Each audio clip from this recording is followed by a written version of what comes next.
6 o'clock. We're going to call this meeting to order. If everyone would rise for a moment of silence and the pledge. And while we're doing the moment of silence, please keep our long-standing bus driver, Pat Bowman, in your prayers. Her husband has passed away, and so just keep her in your prayers.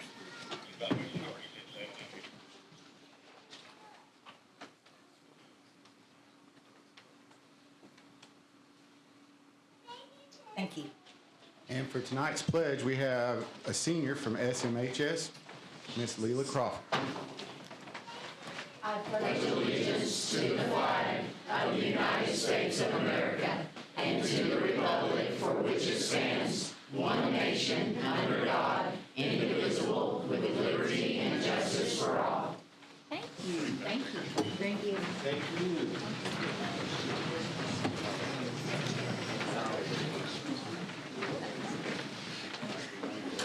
I'll just call me these papers.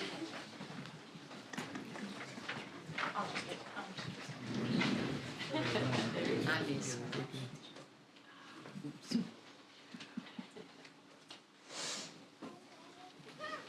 She gets to stay up here. All right, so Layla did not know she was getting this award. So it just happened to work out for us. In June of 2022, Layla attended the Washington Leadership Conference, a national FFA conference in Washington, D.C.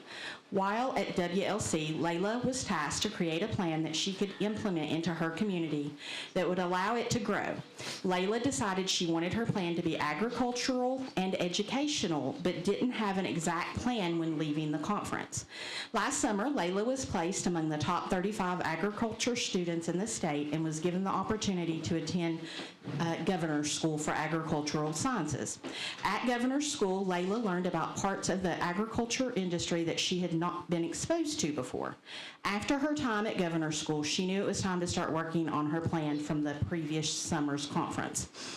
After lots of brainstorming with her FFA advisors, one is here tonight, Ms. McClanahan, she came up with the idea to provide each pre-K through third grade student in Cumberland County with an agricultural literacy book and coloring book, which came out to be around 2,500 students. To accomplish this, Layla partnered with a coloring book company to produce the books and sought partnerships from community members and Farm Bureau to provide the reading supplies. Each grade level was provided with material that was specific to their age range. After months of fundraising and speaking with multiple organizations and businesses within the county, she raised $14,000 and was able to fund all of the books.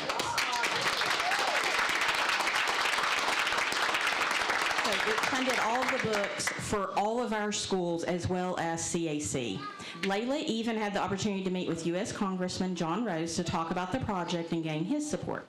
Layla received a lot of support from the Tennessee Soybean Promotion Council as they paid nearly $3,000 for all of the third grade books called My Family's Soybean Farm. Plus, they sent 2,500 packs of soybean crayons to be given to the students as well. Layla and her fellow FFA officer members, family members, advisors, and peers spent roughly 40 hours preparing the books and coloring books to be delivered to the students as a Christmas gift. Layla and some of her fellow FFA chapter members visited each of the 9 elementary schools to deliver those books, and they took time to read it and then give the books out. We would like to thank Layla for her hard work and dedication to this enormous literacy project for our community. We are so very proud of you, Layla.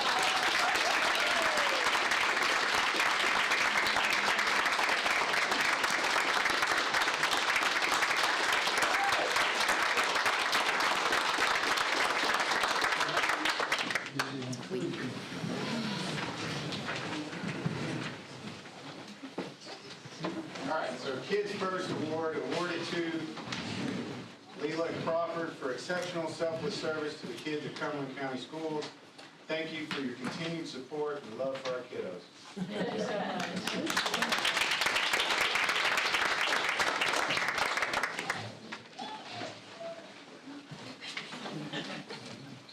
Well, that was exciting. A lot of work. Next on our agenda is a welcome to our visitors. It appears that we have a packed house tonight, which we are very pleased. Thank you for coming. Student board representatives. I think Miss Nicole, you're going low tonight. Well, you represent us proudly. Next is roll call. Ms. Stahl. Here. Ms. Nichols. Here. Ms. Hale. Here. Mr. Safdie. Here. Mr. Davis. Here. Mr. King. Here. Ms. Hamby. Here. Ms. Stout. Here. And Ms. Boston is present. Mr. Patton, if you could do our declaration. Yes, ma'am. Board members, Tennessee Code annotated Title 49, Chapter 2, Section 202 defines a relative as a spouse, parent, parent-in-law, child, son-in-law, daughter-in-law, grandparent, grandchild, brother, sister, uncle, aunt, nephew, niece, or any person that resides in your household. So any of you that have such a relative as defined by statute, please raise your right hand. And let the record reflect Ms. Boston and Mr. King have such relatives. Each of you certify that the votes that you make tonight will be in the best interest of the Cumberland County school system, regardless of the effect that your vote may have on the employment of your relatives. Do. I do. Thank you very much. Let the record reflect they affirm. Thank you, Earl. Next on the agenda is the approval of the February 22nd, 24 minutes. Move to approve? Second. So we have a first and second. Any discussion? All in favor? Aye. All opposed? The minutes have been approved. Approval of the agenda. I will entertain a motion to approve. Madam Chair, can I make a motion that we add for discussion, baby birds? Are you making a motion to approve the agenda with the addition? Yes. Okay, of discussion on baby birds? Yes. Okay, I'll need a second. Second. So we have a first and second. Any discussion? Yes. Yes. I tried to do that last month and I wasn't allowed to. Why are we doing it now? Well, we voted last time. Okay. That's not what I'm saying. Okay. Well, I don't know how to answer your question. We voted last time and it did not pass. There was a great deal of controversy too. They had to take it up in old business. Okay. So what's the rule gonna be next time? Whatever we say it is. It keeps changing. Okay. It's not okay. Well, then what is it you want? Just wanted to know that I object Okay. Are you objecting to the approval of to the motion? to the motion to add. Okay. Adding after it's published. Okay. So we have a motion and a second on the floor to approve the agenda to add baby birds for discussion. We'll go ahead and do a roll call. Ms. Stoll? Yes. Ms. Nichols? No. Ms. Hale? Yes. Mr. Safdie? Yes. Mr. Davis? We can add it, we can talk in old business, correct? We can talk in our We business? can talk about any topic in old business. If it's been discussed prior, yes. Has it been? Not with this board, it's not been. But that was a good question.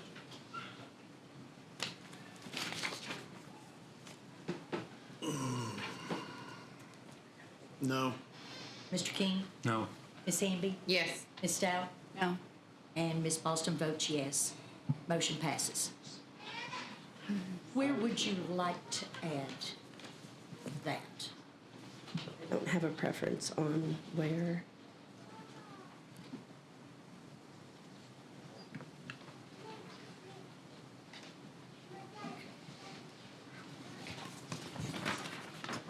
Can we add it at the end of the agenda?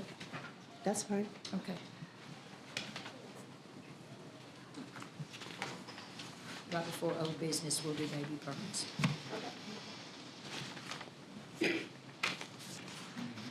Okay.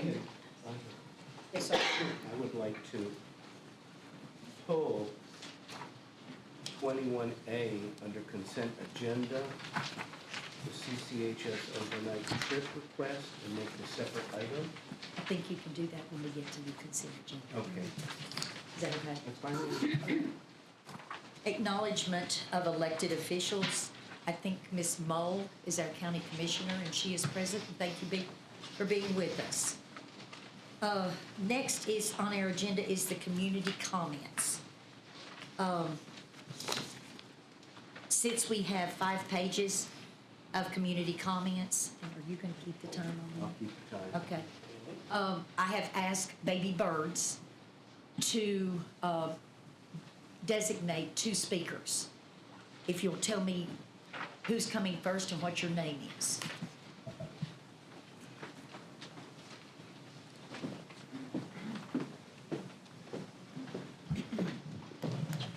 If you'll step right up here to the microphone.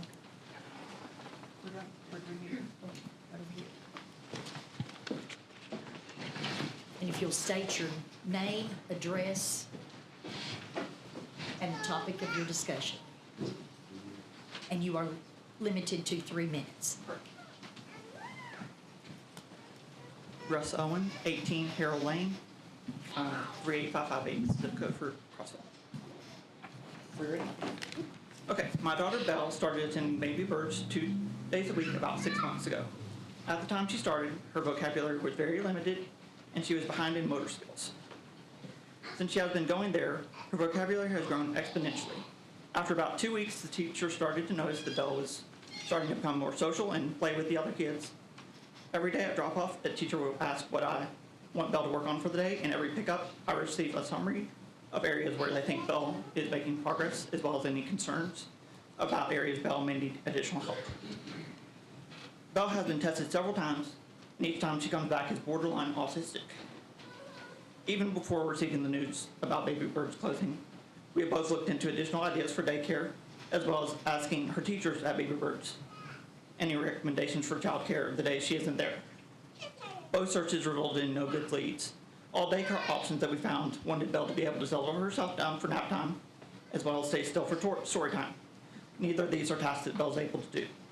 Belle will start to sim when she gets excited or upset and needs assistance to settle back down. Right now, Belle is 2 years old and 2 months. The only option for specialized care is through the school system, and that starts at age 3. The closest alternative that is available to Belle for a professional to meet her once a week for an hour. First, that would only be 1 hour a week, as opposed to the 6 hours of professional assistance that Baby Bird is currently giving. Second, that would only provide Belle, would not provide her any interaction with other children. As I already mentioned, she is not a good fit for the normal daycare system.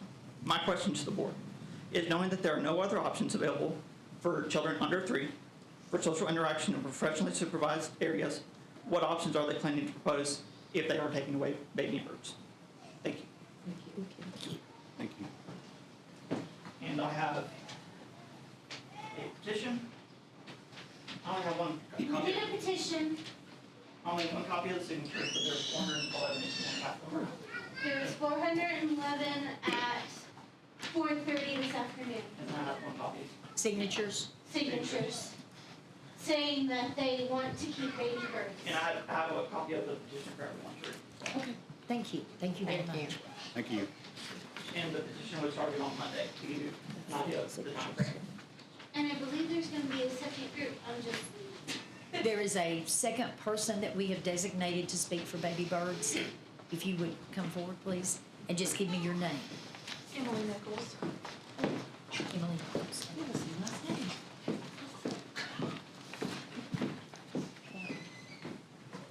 My name is Emily Nichols, and I have a 2-year-old son, Bennett, who is currently at the Baby Birds Learning Center, and he's been there for 9 months. I'm going to try to get through this without crying. I'm sorry. The amount of progress he has made cognitively, socially, and emotionally has been amazing in these last 9 months. He has went from a shy, reserved little boy to someone that isn't afraid to initiate play with others, someone that wants to help his peers, and someone who genuinely loves to be around others. He is able to communicate more effectively. He has learned so many new words, and he has been able to learn how to follow 2-step directions. The Learning Center has been a huge blessing, not only to my family, but many others as well. Early intervention in the formative years sets our children up for success as they enter into elementary school. Early intervention has given my son the opportunity to be around other children of all different abilities and learn alongside them.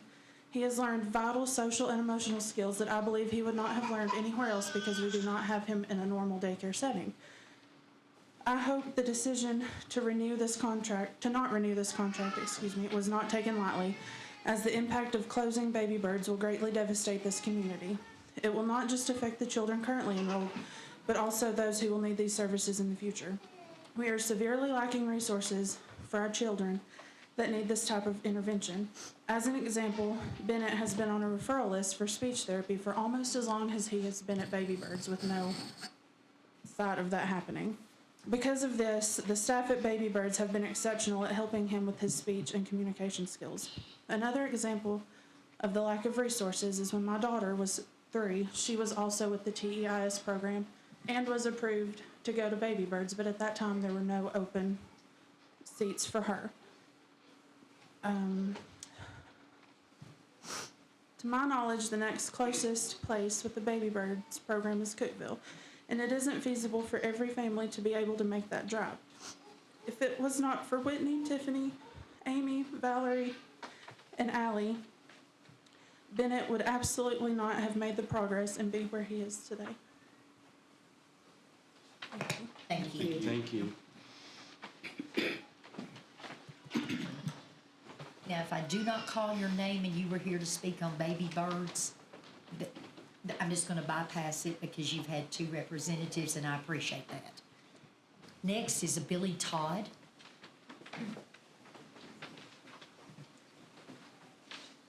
Excuse me, that's Billy Dodd. Yes, correct. I think I spelled it correctly. That's for 74 years.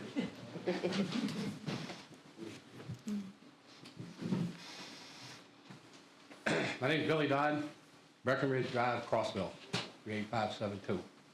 Kind of didn't finish up last time I was here, so I'm going to try to speak a little bit quicker.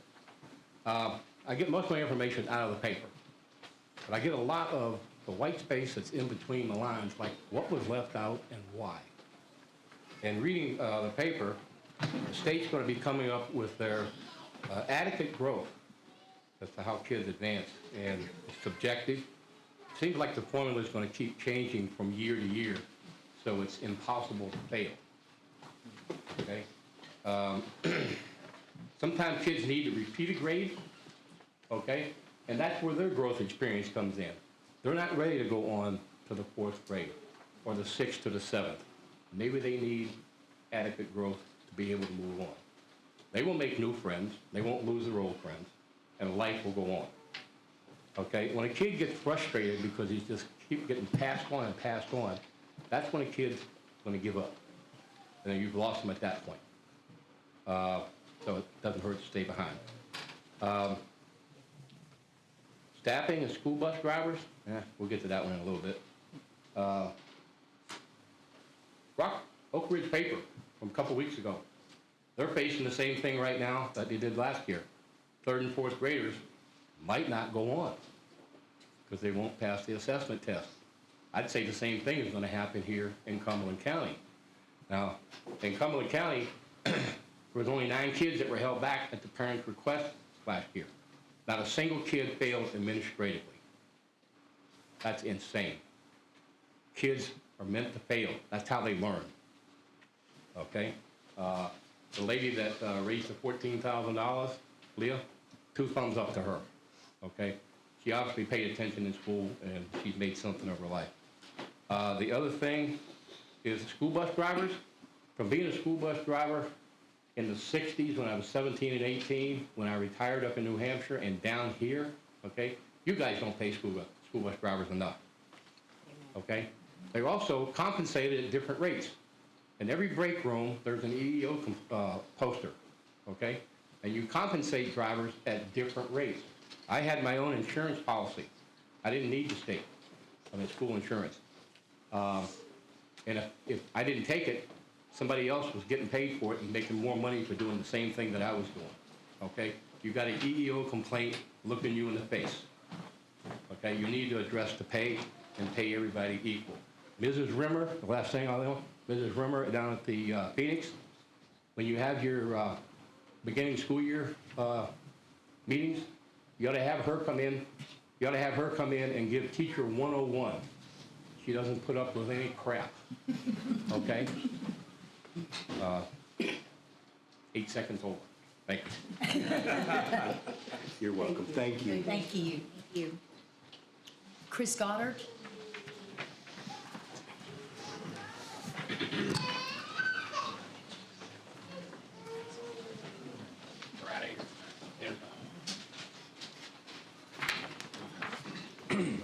Chris Goddard, 103 Phyllis Street, Crossville, Tennessee, 38555.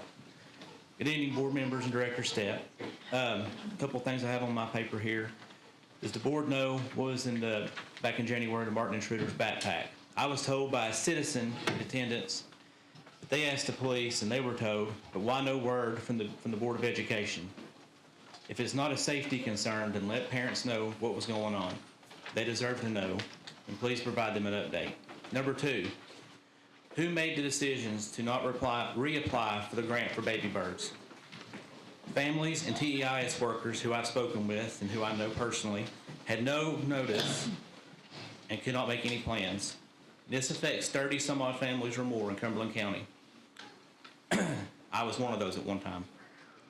It's a shame this isn't being renewed, as it has helped many children in this community.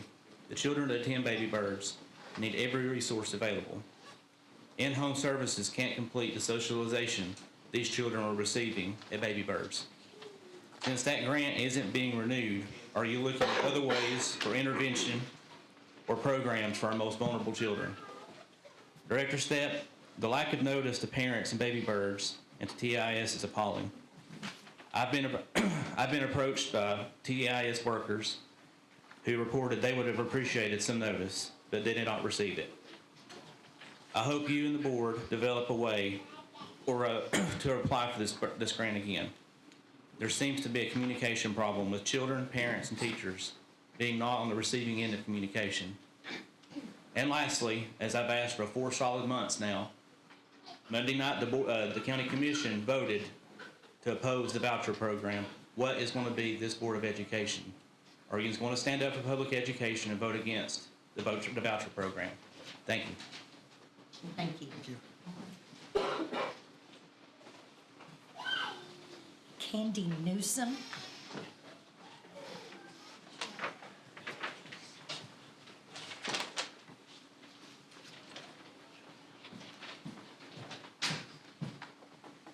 It's Candy Newcomb. It's got a C in it.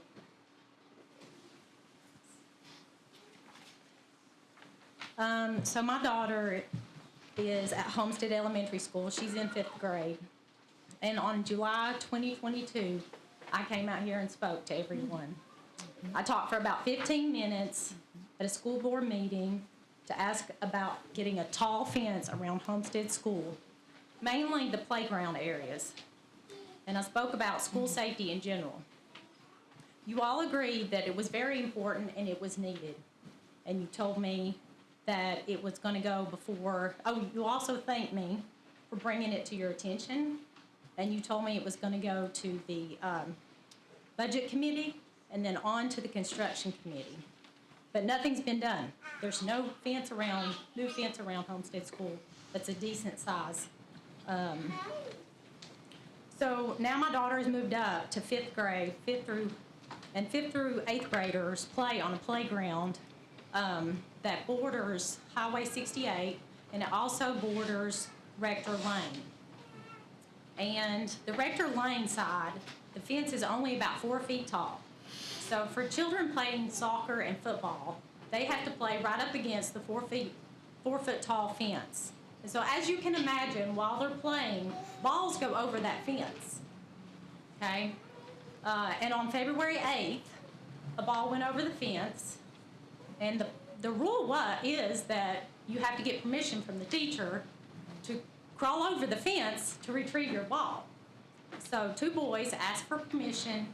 They crawled over the fence, walked across Rector Lane Road onto private property, and as a boy was picking up a ball, a pit bull came out of a doghouse. He didn't know it was there. He must have been asleep. He came out of the doghouse and attacked him. It bit him, and he ran. The other little boy ran. They ran across the road. They crawled over the fence, and as they were crawling, they were in a hurry. One little boy fell, hit his head. Okay, so that's 2 injuries. So as a parent, I disagree with allowing any child to go off of school property unless I approve it. I mean, they should ask parents for permission. However, I do feel that a tall fence could have solved this whole problem.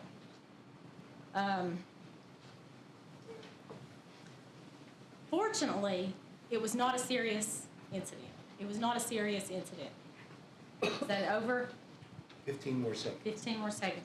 So I'm just asking, I'm just wondering, what's it gonna take? Does it have to be a serious injury before a real tall fence, 10-foot, Pineview has a 10-foot, 12-foot fence? I mean, what's it gonna take? It borders the two roads, the two highways, 68 and 127 South. We don't have a fence at all on 127 South, all that construction going on. There's no fence on that side. You don't want a child wandering off. You don't want them running off. You don't want people coming on school property either. Right. Thank you. Thank you. Thank you, Ms. Newman. Did you hear about the dog bite incident? I must have not received a notification of that. Thank you. Mr. Craig Clark.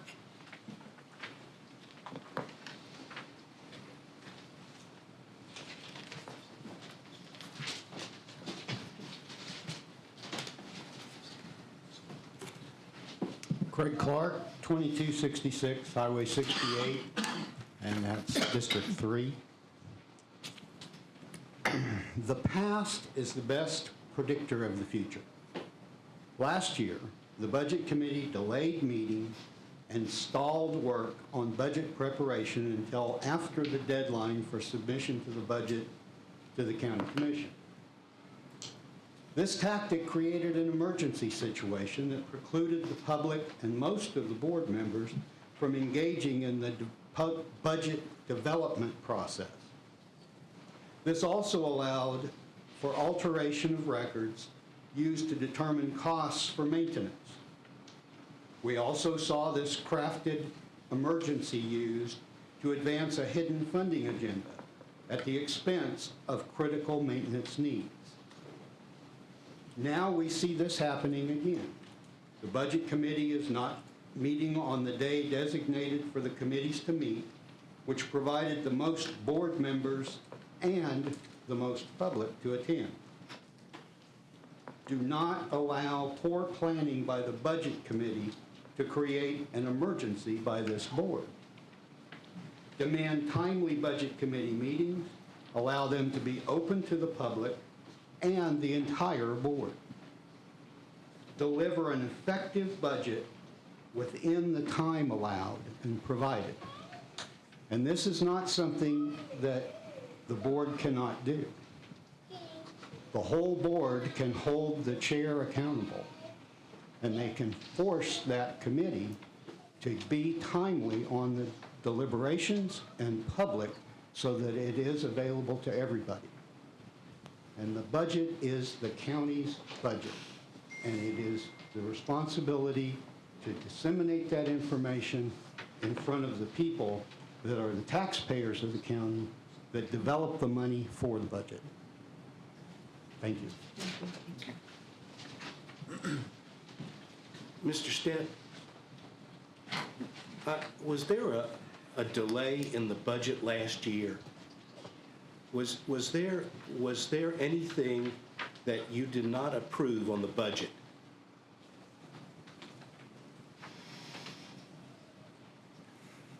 Was the budget prepared when you and the chairman met for the first time, and at that point, did you deliberate on what was to be included on the budget or not? We did meet and deliberate, yes. Did the chairman and you declare a date when the budget would be held, the budget committee would be held? Not at that time.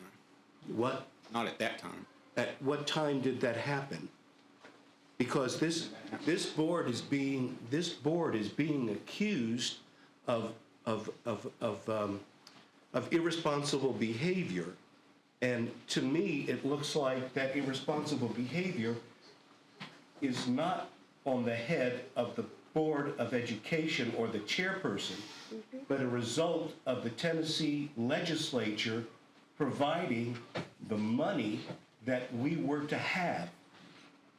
Now, I haven't said anything for the past 5 or 6 months as you all have deliberated this is my chance to just tell you that your accusations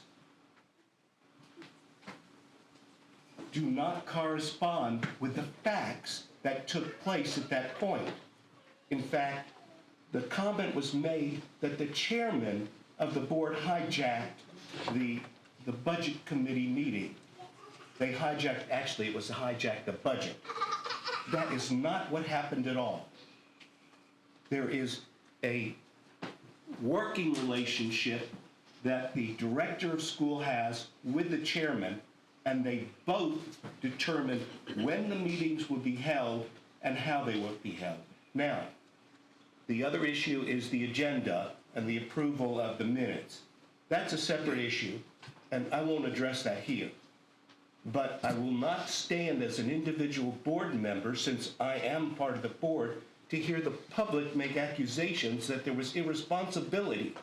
There was no irresponsibility. In fact, if you're going to look at irresponsibility, then what about board members going behind the board's back, talking to county commissioners? Call point of order or something, because this is. Oh, okay, that's fine. Thank you very much. It's okay. Karen Francine. Pretty close. Thank you for calling a point of order. I got a little emotional there. I'm sorry. Karen Franson, 895 Parnell, Crossville. It was very close. Okay. 38572.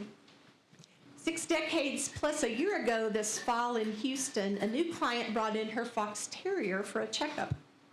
While visiting during Patch's exam, Mrs. Strickland discovered my dad was the father of a first grader. "Why isn't your daughter in my school?" Dad replied, "I didn't know you were a teacher. You and your wife bring Karen over tonight and I'll show you why she should be in my school, in my class." So after supper, we trooped to her family's apartment. We watched as 1 month into the school year, Mrs. Strickland reviewed her 24 first grade students' multiplication and division problems, 100-word spelling tests, and samples of both manuscript and cursive handwriting in their single-page book reports.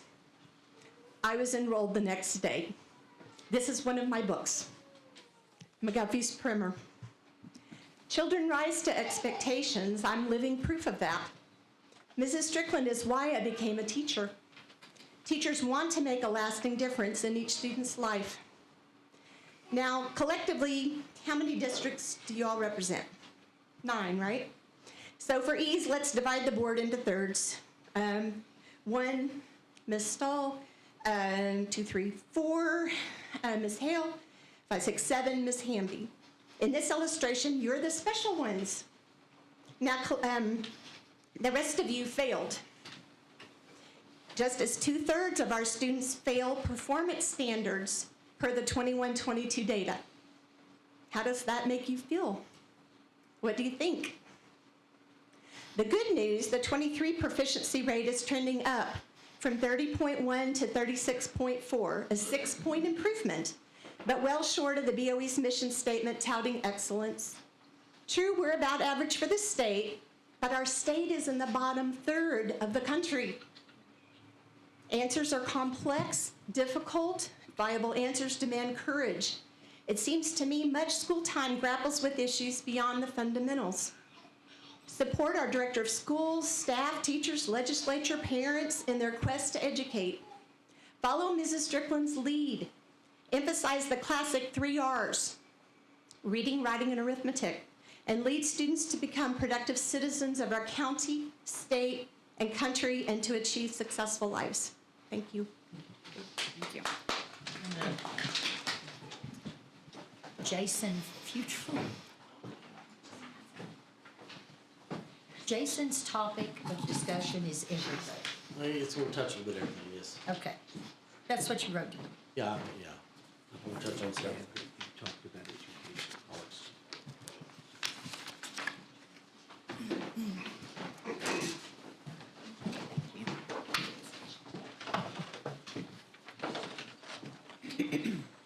Jason, let me know when you're ready. I was just letting her in there, everybody will be distracted. So my name's Jason Futrell, at 5848 Highway 70 North. You know, I've been here since November preaching about middle school basketball. Well, you know, I approached one way, so since the last meeting, I've pretty much done a background check on everybody here. I've been in your communities, I've talked about you and talked about how the people. I know there's 3 or 4 of you in here that is not for middle school basketball. That's fine. But I also went to Baxter in that area down there, and I researched on you a little bit. And here's what I've come up with. From the rumors, what people tell me that know Jens personally, there's 3 or 4 in here that is against it. Okay, I'm fine with that. But to use your power here and not going to vote to approve what he wants, which more money and extension, if he don't approve it, you're not going to approve it. And that's wrong. The first priority should have been the kids. I feel like a bunch of you, not all of you, but a bunch of you are using your personal agenda to get what you want. What you want personally. It is nothing that, you're not looking for the kids' best interest in basketball. No way. If you use your power to persuade him to make his vote one way or another, and that come from Baxter. Phone calls to me, people that knows I've been pushing it. No sense in pushing it. The emails went out today advising us not to even be here. Cause the mind's made up, it ain't gonna be changed, wasting our time. Well, boy, I tell you what, that sets a whole goal. That's my youngster right there, 4th grade. Right there. I'm looking for his future. And I'm telling you, I want him to come today because I told him, I said, I want you to look at everybody in here, and they're the ones that's holding you back. It ain't me. I'm pushing it. I ain't been nowhere, and I've had meetings from Pineview to Pleasant Hill with basketball parents. They're for it. Now, there's a lot of people that don't have a kid in basketball. They're not for it. Their kids don't play sports anyway. But if you all sit here and want to hoodoo and play crooked politics back and forth with each other, if that's what your goal is, I hope you sleep well at night. I really do. I mean, I'm telling you, I've called the news people and everything. They're going to watch this right here, what's being said. I told them how they could link into it, watch it. I hope they do. And hope they really investigate what I'm accusing a bunch of people of, because I really feel this didn't come from me, it come from me searching around everybody. And this is what my feedback is. And I'm gonna make it publicly known, if that's what you are doing and holding back, you're not willing to vote it in because you're afraid that they won't give you more money and an extension, that's wrong. Time. May I respond? Thank you. Just for a second.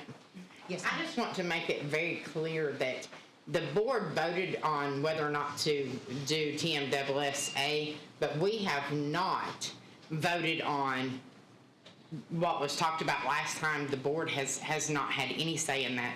That has been Mr. Stepp and his team. So I just wanted to make that clear. That was not the board. Yeah, there wasn't any vote. There's been some opinions shared by board members in board meetings, but no vote by the board. thank you. Ms. Julia Timpson?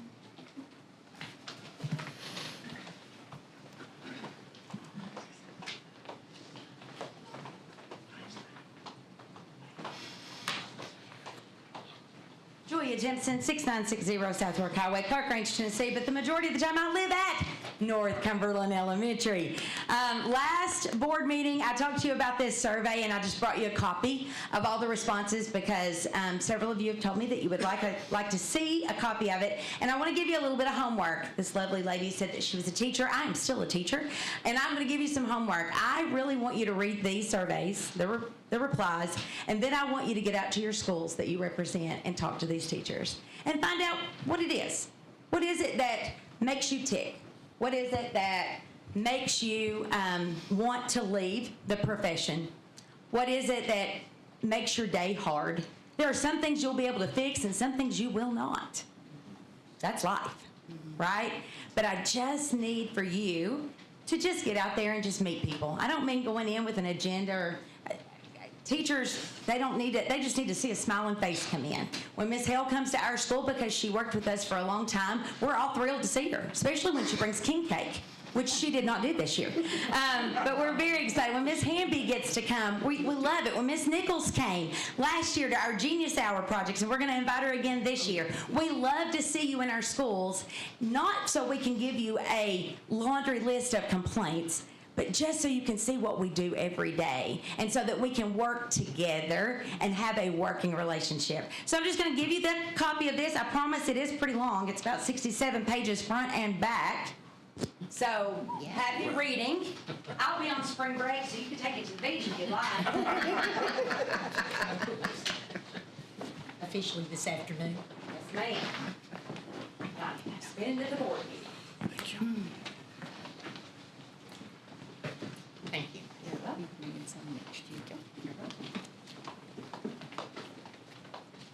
Not sure that we miss anybody. Thank you. Ms. Timpson, can I ask you a question? Sure, Who conducted the survey? I did.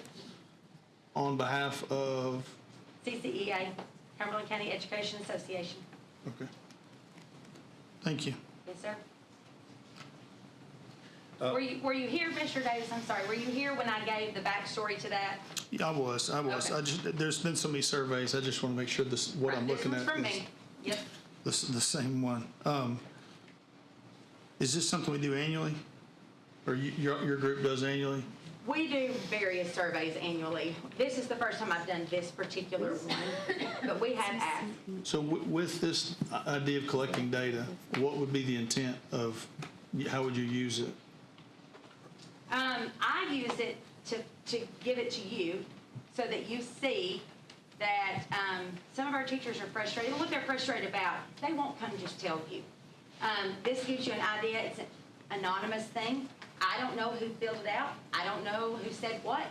But this gives you a bird, and I did redact it if it said anything that was a personal thing that would take you back to a teacher. One teacher mentioned her school and said how great her principal was. But I marked that out with Sharpie because I don't want anybody to ever think that I'm giving out their information. If I say it's anonymous, it's anonymous. How many, did this go to every teacher in the union?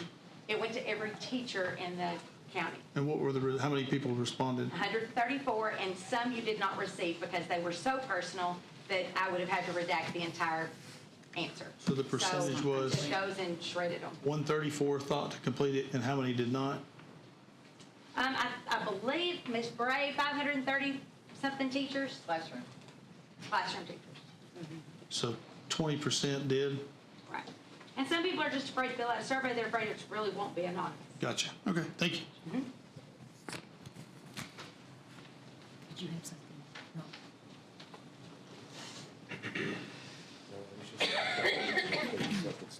No. Oh, okay, sorry. Next on the agenda is the TLN report. Ms. Stout. Oh.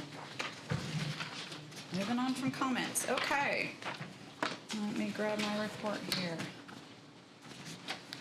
So at this point in the legislative session, the committees are starting to wind down and things are starting to move to the floor.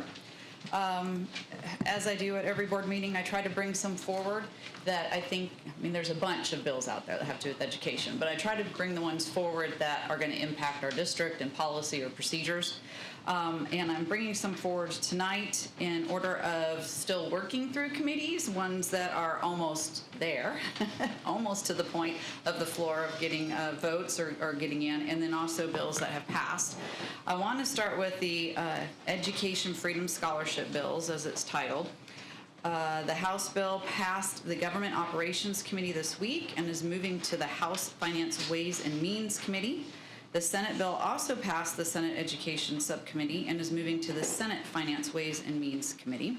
So we still have multiple bills out there regarding this scholarship or voucher program that are moving their way through. We haven't gotten to the point, or they haven't gotten to the point where they have combined them into one bill yet. So that's still to come. We did have a virtual Q&A session yesterday for the TSBA members with Speaker Sexton and Chairman of the House K-12 Subcommittee, Representative Haston. And I did want to just give a little shout out to them for taking time out of their really busy schedule during the legislative session to the last minute to sit down and just answer random questions from all the TSBA members that were on the line. So it was a good hour session. They did provide some additional information, and I have a few items that I wanted to highlight because I know we've talked about some of the pieces and parts of the bill before, but I wanted to bring some things forward that they emphasized yesterday. Speaker Sexton said that the House bill is an attempt to create a level playing field for private and public schools. So when we're looking at the Senate bill or the governor's bill, there isn't anything regarding public schools in those bills. They're strictly voucher or scholarship bills. So the House bill actually has information in there or items in there for public schools. They outline that 80% of the House bill is for public school, and 60% is for funding public school, and 20% of that is for funding school choice. So that's how they broke it out yesterday. The infrastructure, health insurance, and other funding within the bill for the public schools, they said would be reoccurring every year. So that's not something that's just going to be 1 year, it's going to continue. It has qualification and spending parameters around the scholarship funds more than the other bills do. There's also a 2-page summary out there of the House bill, which is great because the total bill is 37 pages. They said that they'd go ahead and get it over to TSBA, so TSBA could get it out to all of its members, so hopefully we'll see that forthcoming. They're also working on fiscal projections that they're going to get to TSBA as well, but that's not completed yet. They brought forth the fact that American for Prosperity conducted a poll in 5 of our Tennessee Senate districts regarding school choice, and the results are out on their website. So if anybody wanted to look further regarding the results of those surveys, that's out there. I also encourage you all to go out and take a look because this is a very hot topic. There's a lot of discussion that's going on. A lot of people are talking to board members and coming to the board meetings in favor of or not in favor of. So I would really suggest that you do go out and just look over the bill. You can just Google House Bill 1183, and there's a plethora of resources out there for you of where you can go take a look at it. So that way you're speaking from your knowledge of the bill.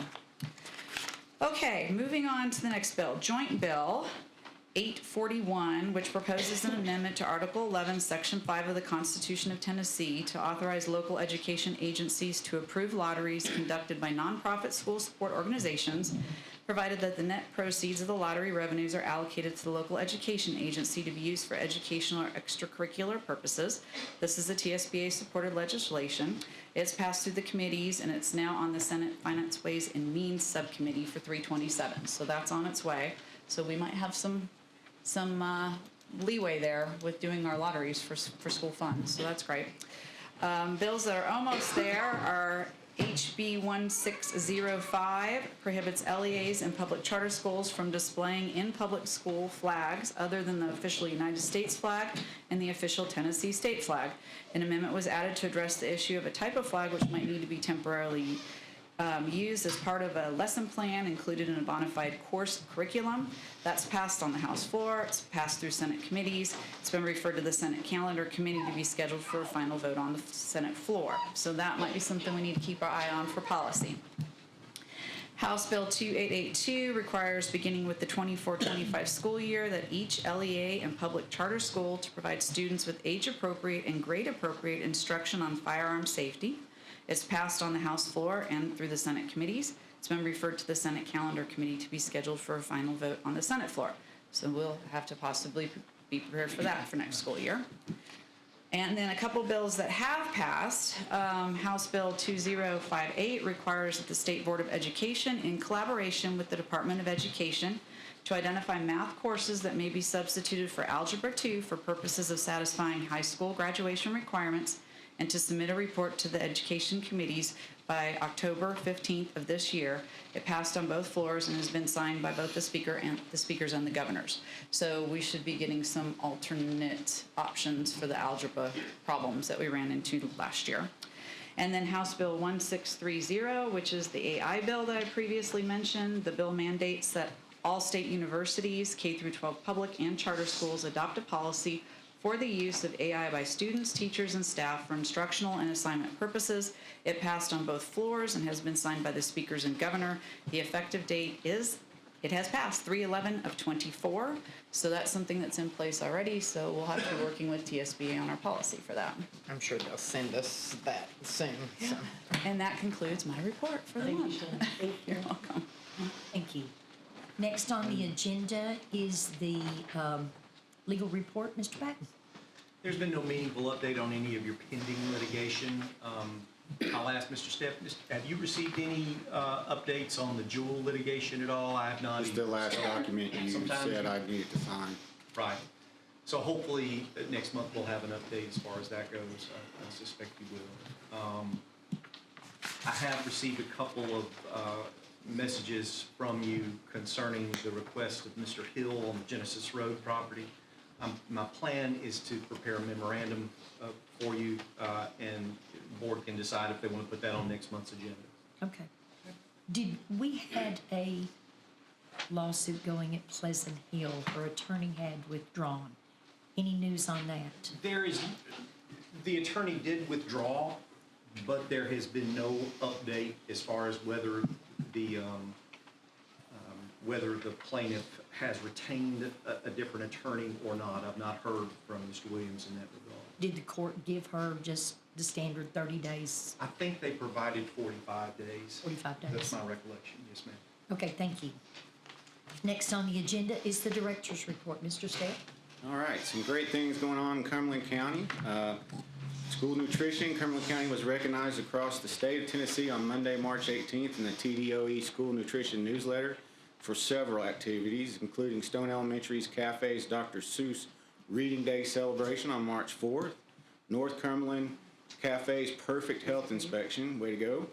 Cumberland County was one of only 17 counties statewide to be awarded an equipment grant. That was $85,000 to replace the walk-in freezer and cooler at North Cumberland. And then also the Phoenix Schools Farm to Table project, where the students grew lettuce that was served on the salad bar in their cafeteria. So great job to those kiddos. Also, congratulations to North Cumberland Elementary on its progress through the STEAM designation process. Thursday, March 14th, the school received a much-deserved site visit from TSIN, and the staff did an excellent job, so we're waiting on the results of that to be STEAM designated. Okay. And then, of course, best of luck to all of our CTSO students.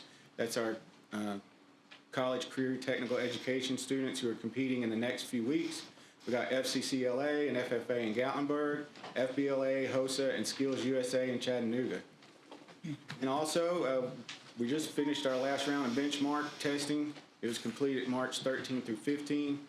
Projections look encouraging as faculty members prepare for upcoming end-of-the-year exams. For high school, ACT, 11th grade, and pre-ACT for 9th and 10th grade were completed on March 19th. TNTP, our math partner, did walkthroughs, were completed on March 20 with the final end-of-year diagnosis meeting schedule where we're working on our strategic plan. Mr. Lowe and his staff are working on new alternative school procedures for 24-25. They've done several site visits at other places. And then also, so CCHS computer science teacher wants to say congratulations to Alistia Young. Please congratulate her for passing her Express Employment Professionals Business Office Technology Industry Certification today.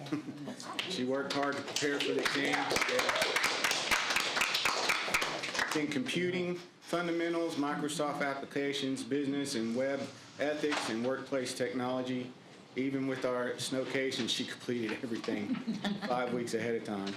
And then also with our ESL department, the WIDA language proficiency assessment has been completed, with ESL instructors in the district assessing 176 students' progress in acquiring the second language. So a lot of good things going on. And that was just a few of a bunch. Congratulations. Nice. That's some good stuff. So then I also want to share this about the baby birds. So the Baby Birds Learning Center was established in 2010 through a joint effort of Cumberland County Schools and the Tennessee Early Intervention System, TEIS. So the schools has continued to maintain the Baby Birds Learning Center facility, and TEIS has been funded through a grant. The current grant funds end on June 30th, 2024. This center provides early childhood intervention programs for children from 18 months to 3 years of age. Currently, the Baby Birds Learning Center serves approximately 30 children on Monday through Thursday from 8:15 to 11:15. Each child can attend up to 2 days a week for 3 hours each day. So the special education law, the IDEA, Part C is a section of IDEA that assists states in operating a comprehensive statewide program of early intervention services for eligible children and their families. Tennessee Early Intervention System is a voluntary program that offers therapy and other services to families of infants and young children with development delays or disabilities. Currently, some TEIS eligible children in Cumberland County are being provided their services at BBLC. Each family has a TEIS service coordinator that works with the families to develop an individualized family support plan that outlines services and supports specific to the child and family with a maximum of 5 service hours per week. TEIS will continue to provide services based on the child's individual needs, even though BBLC is closing. IDEA Part B is a section of IDEA that governs how special education and related services are provided to school-aged children with disabilities. Cumberland County Schools will continue to provide IDEA-B school-age services on the child's 3rd birthday if the child is eligible for special education and/or related services. Each child has a special education case manager that collaborates with the IEP team to develop an individualized education plan that outlines services and support specific to the children. So if they're 3 years old, they can have services 5 days a week, all day in 4 different pre-K 3 settings that we have in this county. The decision to reallocate resources was made after careful consideration for all stakeholders in Cumberland County Schools by the Director of Schools. I continue to strive to ensure Cumberland County Schools are engaged in an innovative learning environment, empowering every student to achieve excellence in life, academics, arts, athletics, and activities. So I just want to share that statement with you before I get into my report. Can I ask a question? You said reallocate funds. What does that mean? The resources that we're using down there, we're going to reallocate to other places. What do you mean? The plan. Resources as in money or as People. in building? People. Mm-hmm. So next on my report, we're starting out with the telemedicine grant letter. Ms. Polson is wanting to apply for this grant, but in this grant, it also requires a match. So this is for y'all's approval. Okay. 12,000, 6,000. So 18,000 I believe so, yes. we would have to, And we need a motion. we would have to match. Yes. I will make a motion to approve. Second. Okay, so we have a first and second on the, now you do understand that this has an $18,000 match? Yes, I do. Okay, okay. Any discussion? Yes. Okay. What will this grant provide that we're currently not providing? Ms. Paulson? It will provide the equipment that we needed to use to do the telemedicine visits. So there's a piece of equipment that we can do strep, flu, COVID screening, and then also the computer, the stethoscope, the otoscope, those things, specifically the technology piece to telemedicine services. Are we currently offering some version of telemed now? No, this will be a new program. This will prevent children from having to leave to go to the doctor as often as they do now, right? It will provide the opportunity for parents to be in this, they can be on the screen at the same time as the physicians on the screen. And perhaps if I'm a high school student and I might have strep, I swab them, they don't have strep, then they can send an antibiotic for a sinus infection to the pharmacy, they go back to class. So it's gonna provide services for the people who don't already have that service. Certainly, I'm gonna send them to their primary care above all, but this will provide an opportunity for kids that can't get it. How is the visit covered as far as payment-wise? Is it covered by the student's insurance? Is it covered by the school? the telemedicine office? How is the payment being made to the provider? So I have spoke with a couple of different options, and my best option is they'll provide services to every child and they'll take whatever the insurance pays.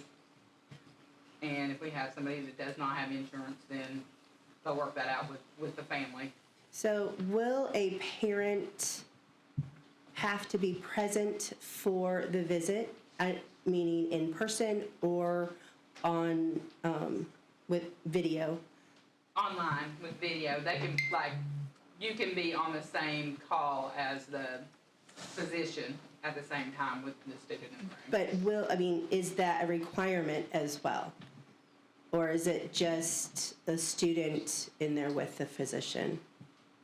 Well, there'll always be probably a nurse that's with them, but I guess it depends on the parents' wishes, whether they want to be in the room or not, but I prefer them to be on the screen at the same time as they're visiting the physician.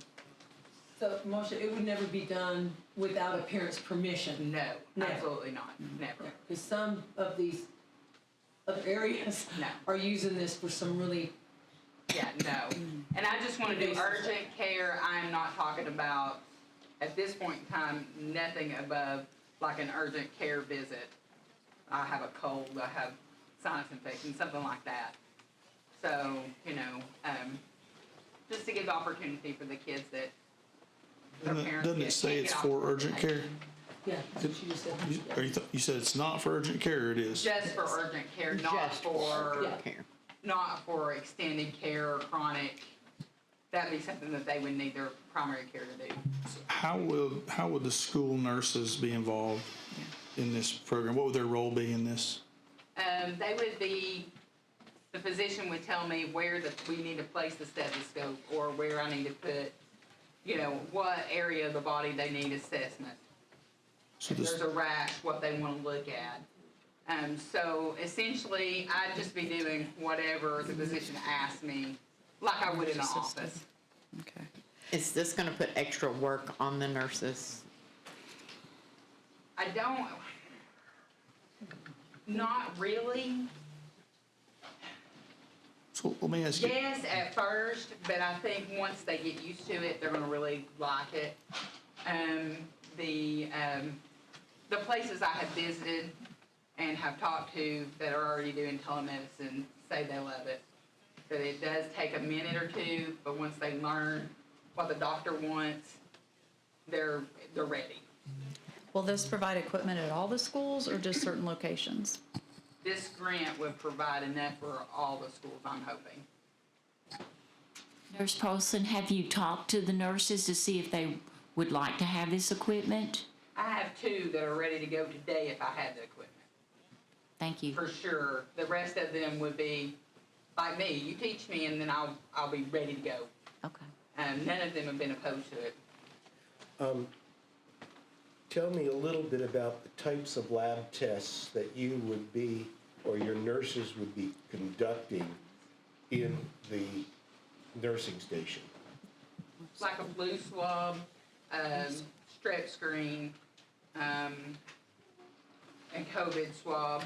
So it's basically a nasal swab for all of those, or a throat swab. Are there any regulations regarding contaminant materials, and are our nursing stations capable of handling the contaminant materials? Yes, we already do that. Okay.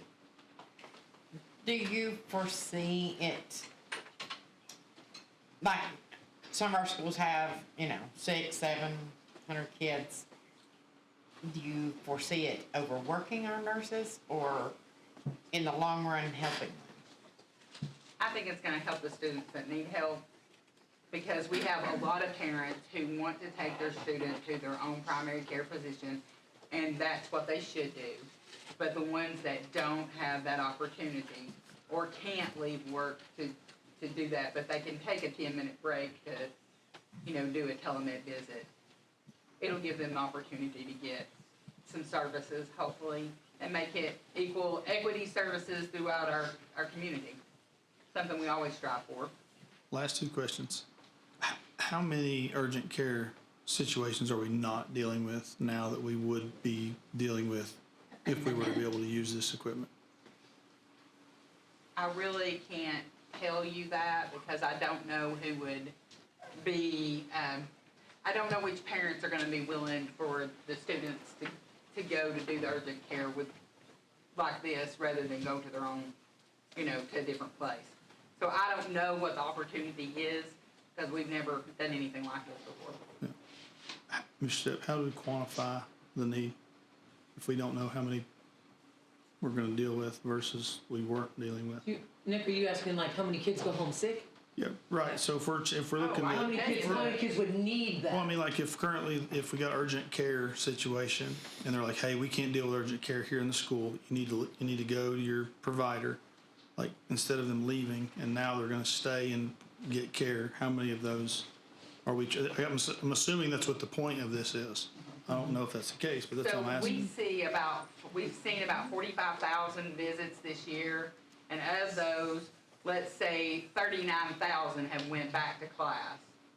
And then, so you're looking at 6,000 students that could have been potential for something like that. Now, some of them were injuries or something different, but yeah, I mean, that's a rough estimate in my brain about where we're at. Okay, no, that's what I was looking for. Awesome. I guess last question. How long has this USDA grant been around, and what would be our, I guess, exposure if this grant went away? What would be our obligation? Sorry, go ahead. Go ahead. It's supposed to be a one-time, they give you the money, that's it, because it's purchasing equipment. Right, So the equipment would then belong to us. Right, but the equipment is run by software and needs updated because every week we're getting rid of iPads here. So I'm just curious, like, are we gonna need to continue this? Like what's the forecast? I think whatever company we choose to go with for telemedicine will be willing to help us with updating and in that area. I feel like this would be getting them started to working with us to serve our students.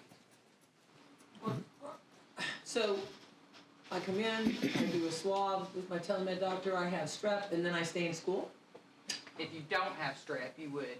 But if I'm sick, then mom has to come and get me and I got it. But mom now knows they're already sick, and there's probably a prescription at the pharmacy for them already. Mr. Stepp, if this was something that got rolled out, I'm assuming that there'd be some procedures around it since we're doing a different type of, offering a different type of service that we're Absolutely, doing now. there's a lot of procedures to this. Yeah, 'cause some of them take advantage of it and it gets a little. Yeah, we have an issue with chronic absenteeism, so this would help with that. That's one of our big goals with the county is get the kids in school. Any further discussion? I have a question. Marcia, I've heard the term urgent care tossed around in this conversation, and I want an understanding, I guess, of what additional things our nurses would do if they had this equipment. And would that be under the supervision, I guess, of the physician that supervises them? Yeah, well, the telemed visit itself would be under the supervision of the physician on the screen. So, for instance, if I partner with East Tennessee Children's, then they would be the responsible entity for the telemed visit entirely. It would not be the responsibility of the nursing staff. So this is basically just facilitating contact with a provider. Right. Thank you. I understand that better now. Yeah, thank you. We had a question in the crowd. Can we allow a question in the crowd? Can I ask one question? How much is each call? It depends on which provider we go with. We don't have one particular provider that we've chosen yet. So it's gonna depend on which provider we go with. And the parent I'm would just be asking to apply for a grant for the technology portion. And the parent would be responsible for that. Very good. Thank you. Thank you. Any further discussion? Would we have the money to do the 15%? You would have to budget it. We would have to, yeah, we would have to budget it, and since we do have, Marcia, I'm assuming that the grant is 120,000.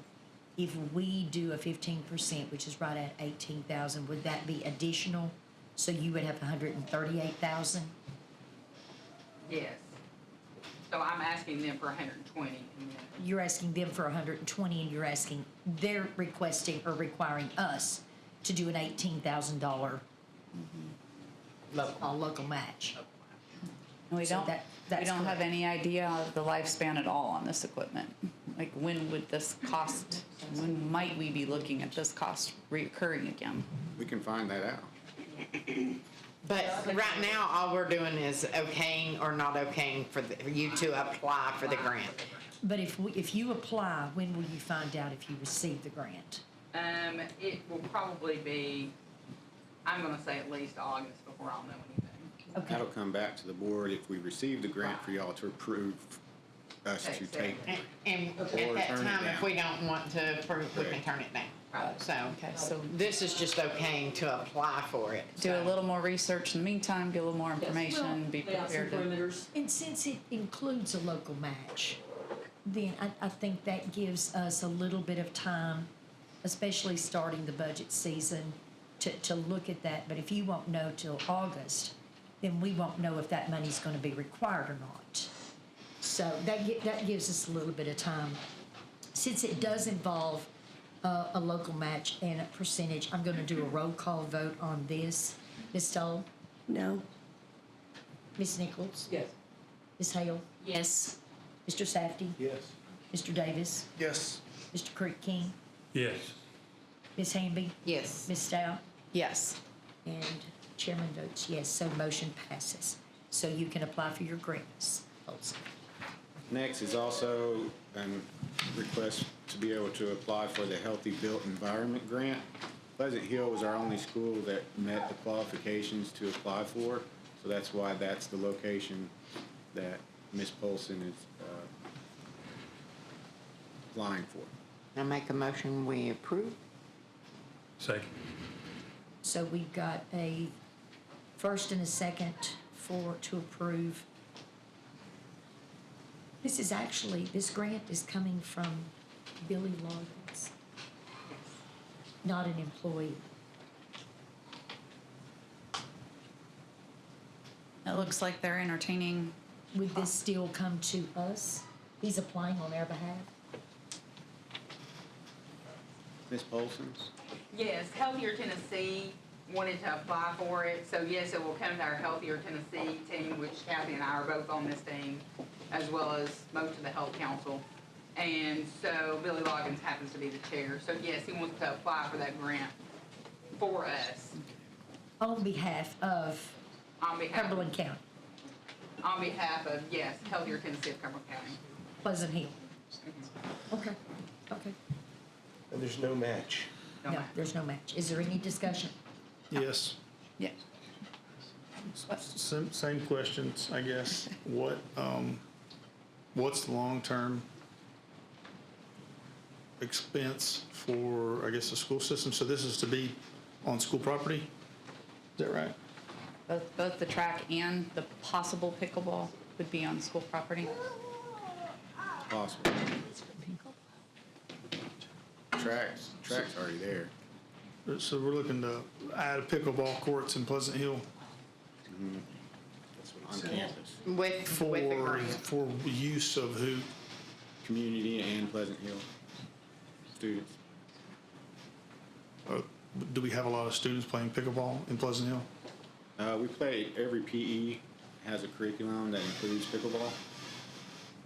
That's at every elementary school. They got pickleball going on in their It is gyms. getting more and more popular.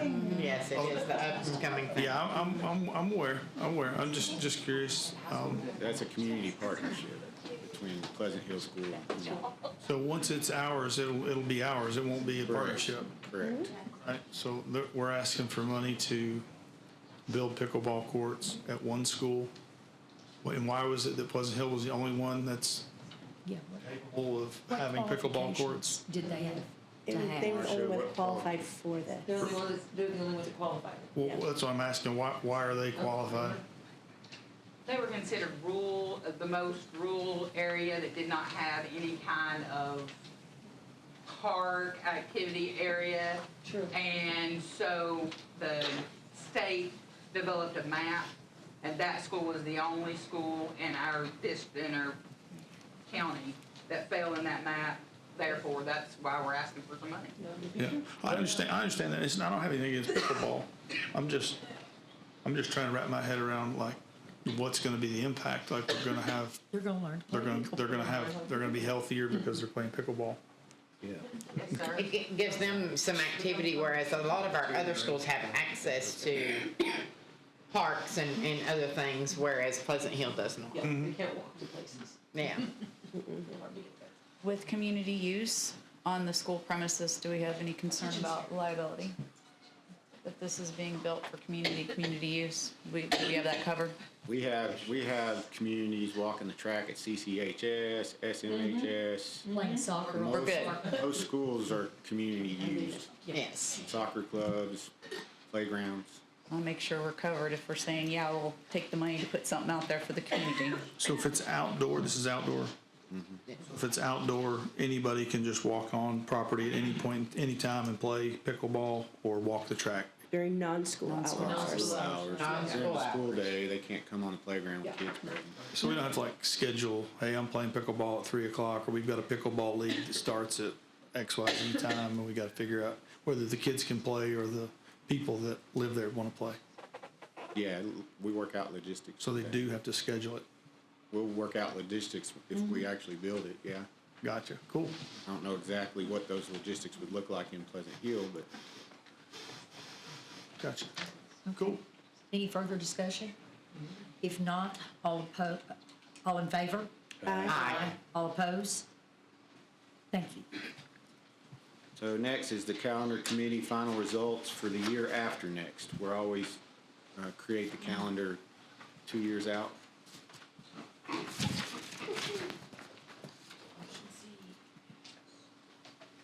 I'll entertain a motion to approve option C on the calendar. Okay, so we have a Second. motion, second. So any discussion? If not, all in favor? Aye. All opposed? Thanks to everybody for voting. Who So voted? your calendar has been approved. So the next is an MOU from Cumberland County and Big Smiles 2024. This is a program, a dental program for 18 months to 18-year-olds. It's to provide more support. The health department already comes in and helps us out. So this is a MOU to allow them to come in and help us more with dental support in every school. I'll make a motion to approve. Second. Okay, so we've got a first, a second. Any further discussion? All in favor? Aye. All opposed? Motion carries. Next is, you receive this every year, the annual food and non-food supply bid packet. Here's Kathy.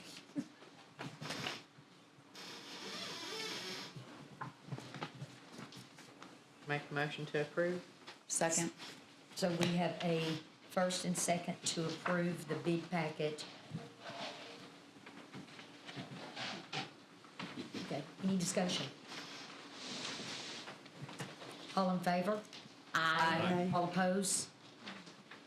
Bid packet is approved. Next is just our quarterly report, the strategic plan of each area. We reviewed each area. We looked at each supervisor and leadership looked at those areas to see where we were, where we feel we are and where we need to improve. So there's a lot of areas of improvement that we have. We have some areas of success that we feel we have good systems in place to be successful. And then several areas that we got opportunities to get better at. I saw a lot of funding notations here under challenges, and I know y'all worked on getting the first draft ready for us. Have you been able to work on that particular challenge within the budget for next year? It's what we're working on right now. Okay, so that could be hopefully some relief on that challenge. Great. Next is the annual planning calendar, just review as we always do every month.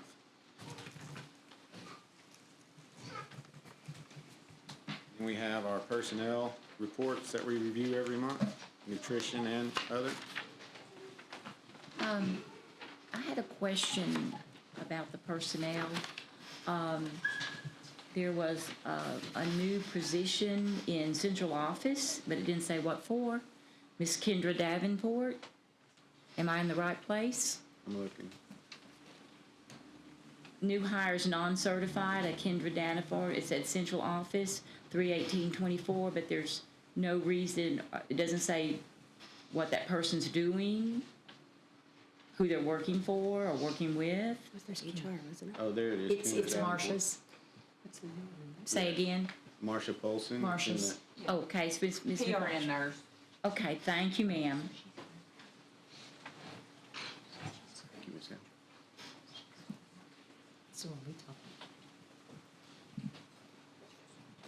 Then we have the substitute list, and then our newsletters and calendars. And then that's the end of my director's report. Thank you. Next on the agenda is the climate survey on DOS, discussion and approval. Ms. Stoll, would you like to lead us off? Well, we had talked about in old business last month, about the director's contract and different evaluations to do.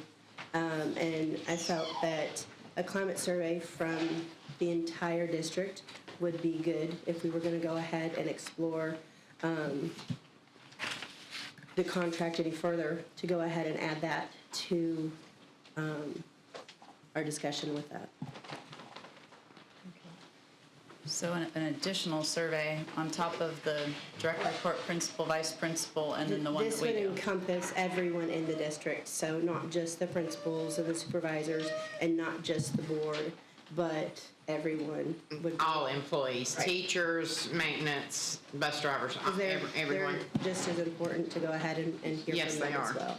So a climate survey on the district as a whole, or a climate survey specifically on the director of schools? On the director of schools. Because that would be we're trying to discuss his contract.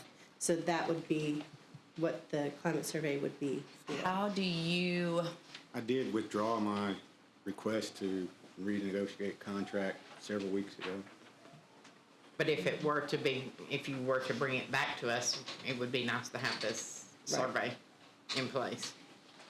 So with that survey, how would we use the information? The way we would use any other evaluation. Meaning, how do, Where does the, where does he fall within the evaluation scale, or the survey scale, I guess? And And where see. improvements needed or Let me stop this. Do we have a motion on the floor? No, about to ask that. Can we go ahead sorry. and get a motion started and then go into discussion maybe? I make a motion that we approve the climate survey on the director of schools discussion. Second. Okay, so now we have a first and second on a climate survey on DOS discussion and approval. Carry on with discussion. Where would we get this survey? I mean, how are we gonna get the questions, or have you already been sending them out to us? No, I've not sent anything Okay, out, no. well, so how would we where would we come up with the questions and things? I mean, any ideas? There was a survey that was given 2 years ago or 3 Okay. years ago Okay. that's still available. We Thank did you. one in 2019. We got the results back in January of 2020. And it was a climate survey done to everybody. Okay. And, I mean, that was on our Board Connect. So in just looking at it, the questions, I think there were 7 questions. And it says there is an atmosphere of trust and mutual respect within the school district. I am generally satisfied with being an employee of the school district. This gives you the climate throughout our district, how our employees feel. I would recommend this school system, Cumberland County, to parents seeking a place for their child. I feel supported by our director of schools. And does it leave area for comment, not It just? does not. That would need to be added, I because think we that need, would- we need a comment section. I liked the questions that were at the end of the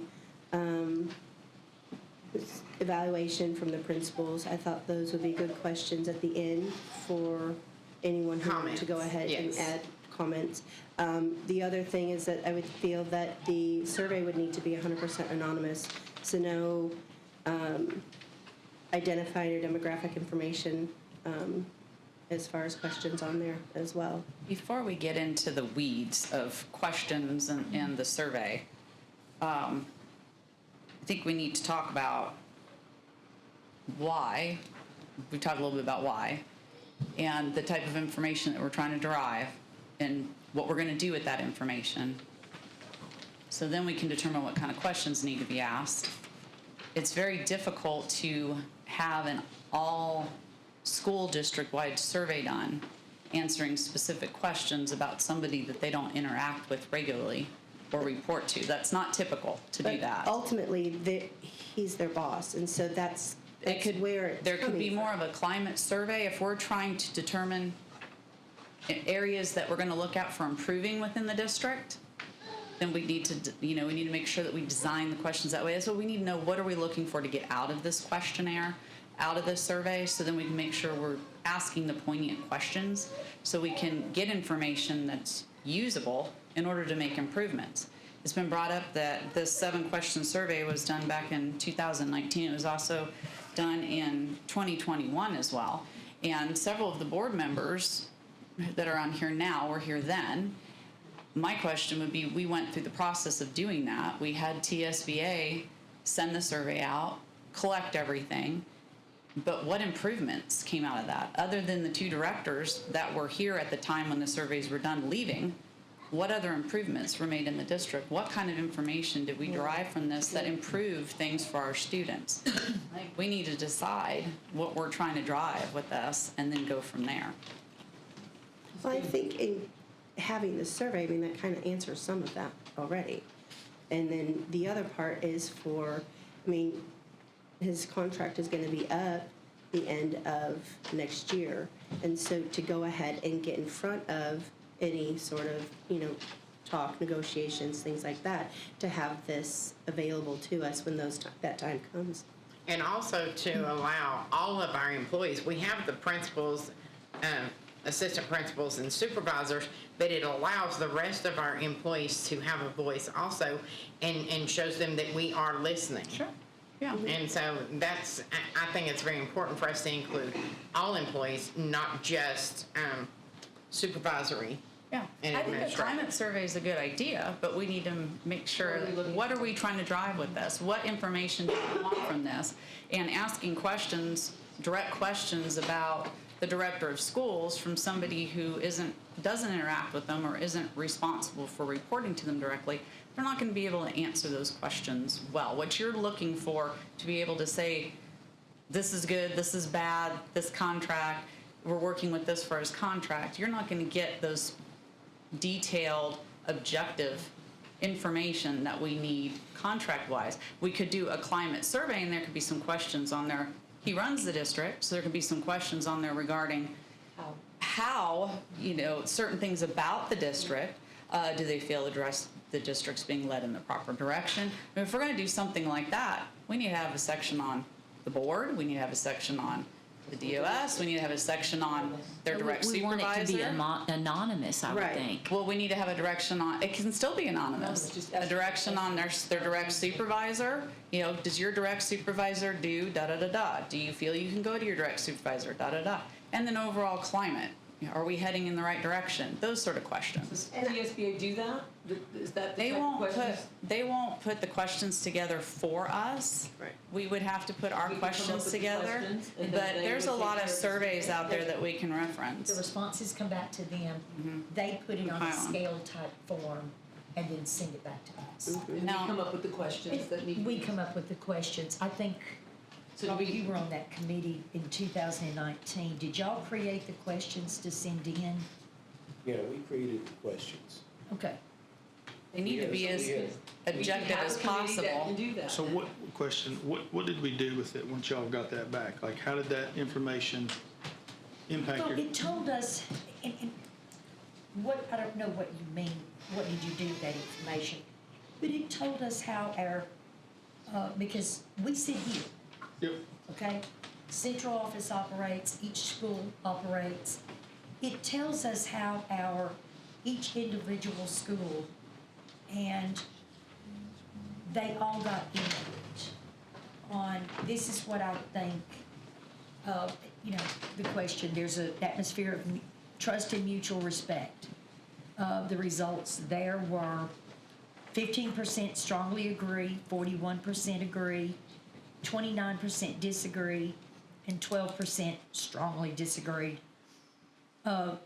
So it gave us some idea of how everybody felt about the district as a whole. Well, let me ask you That's this. what we're looking I think surveys are good You like data. for the reason of collecting data so you can enact a decision. Where surveys fail, in a sense, is where you're not capable of getting the voice of everybody. The reason our survey is when we evaluate him, we evaluate ourselves. It's mandatory that we all participate. The trouble with surveys of this magnitude is it's not mandatory for everybody to participate. So you only get 1/5 of the people that were asked about one of the grants that we're looking for, or I'm sorry, 1/5 of the teachers responded to their survey. Okay, 1/5 of those people did. Well, So when you only have a sent 1/5 this of the out. audience, That's a good point. when you've only got a 1/5 of the audience, how conducive can you really be with your decision making based on that small sample size? And it's not just this survey. Surveys on building YMCA, surveys on anything that they send a survey out on. Right. That's what happens. They send it out to 100,000 people, and 10,000 people respond, and then are you gonna make a decision on the 10,000 people or the ones that were silent? Well, I mean, the hope would In be, decisions, I think you're gonna take this data and take this climate, and it tells us where we are. What do we need to improve on? And I'm talking about not here, but out in the schools. What kind of support do they need? What do they need from Mr. Stepp? What do they need from us? What do they need to gain an Yep. atmosphere of trust and mutual respect? But that's only gonna cater to the people that actually answered the That's- so survey. the hope would be that everyone would answer and the questions on the survey. Now, granted, yes, Yeah. are we gonna get 100% participation? Probably not. Just for reference, But- 718 responded in 2019 and 266 responded in 2021. But you can still go ahead and from the responses that you do get, knowing how many responses you do get, you can go ahead and say, okay, well, if we got 50% of response, Is Okay, that statistically significant? right, and then you take the data from that and go from there. Just because you may not get 100% participation doesn't mean you don't do the survey. And so the survey that you sent out, Mr. Stepp, that just went to principals. And then Principals, assistant teachers? principals, and supervisors, no teachers. Direct Assistant reports. principals, each one filled one out. Principals, each one filled one out. Supervisors, each one filled one out. So I try to make sure that that's valid by having everyone complete it. No teachers or other employees filled those out. Those were just supervisors. And My recommendation would be if we're gonna do something like this, that we go ahead and look at the areas that we're wanting to get the information on, and then we design the questions around that and make them as objective as possible so we can get some good information on, well, how and where and how can we make these improvements. So Madam Chairman, do you make a committee for the questions that need to be formed? I'm sorry. So do you form a committee for those questions to be put together? I don't necessarily. I think what we do is we all sit back and look maybe what a climate survey, what information we would be looking for, and then submit questions. We can submit questions to each other, and then we can revisit it. As long as we're not debating it, we can submit the right? I'm gonna say something. Submit the questions. Sorry. No, it's all right. I feel like, it's not that for quest of knowledge and information, I don't think that's a bad idea. But the concept is the structure across the state is the county voices who they want to have as their individual representative during election time in their district. Us as representatives get to determine if our employee is employable. And it's up to us to go out and collect that information and deem as to whether or not we're going to continue to employ him or we're not.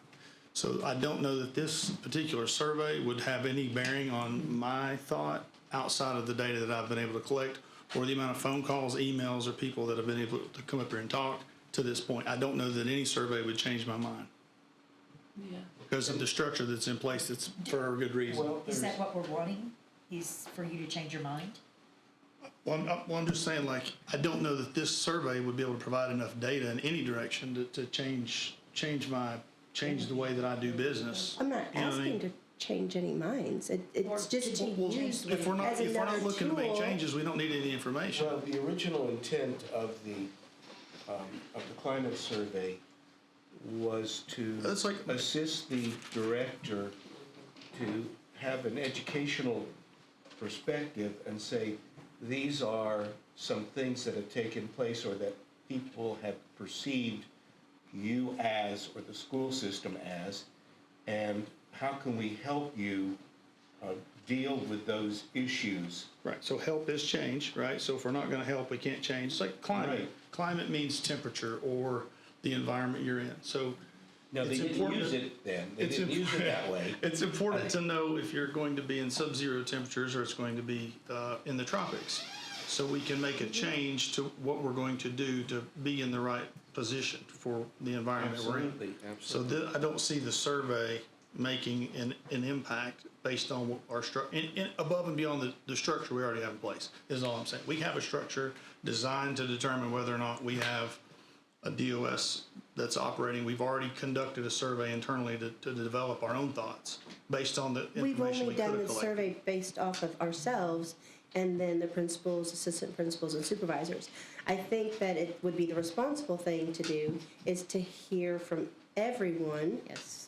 Their voice. So- And so leaving out a massive amount of people that are impacted by the director of schools, I don't think is responsible.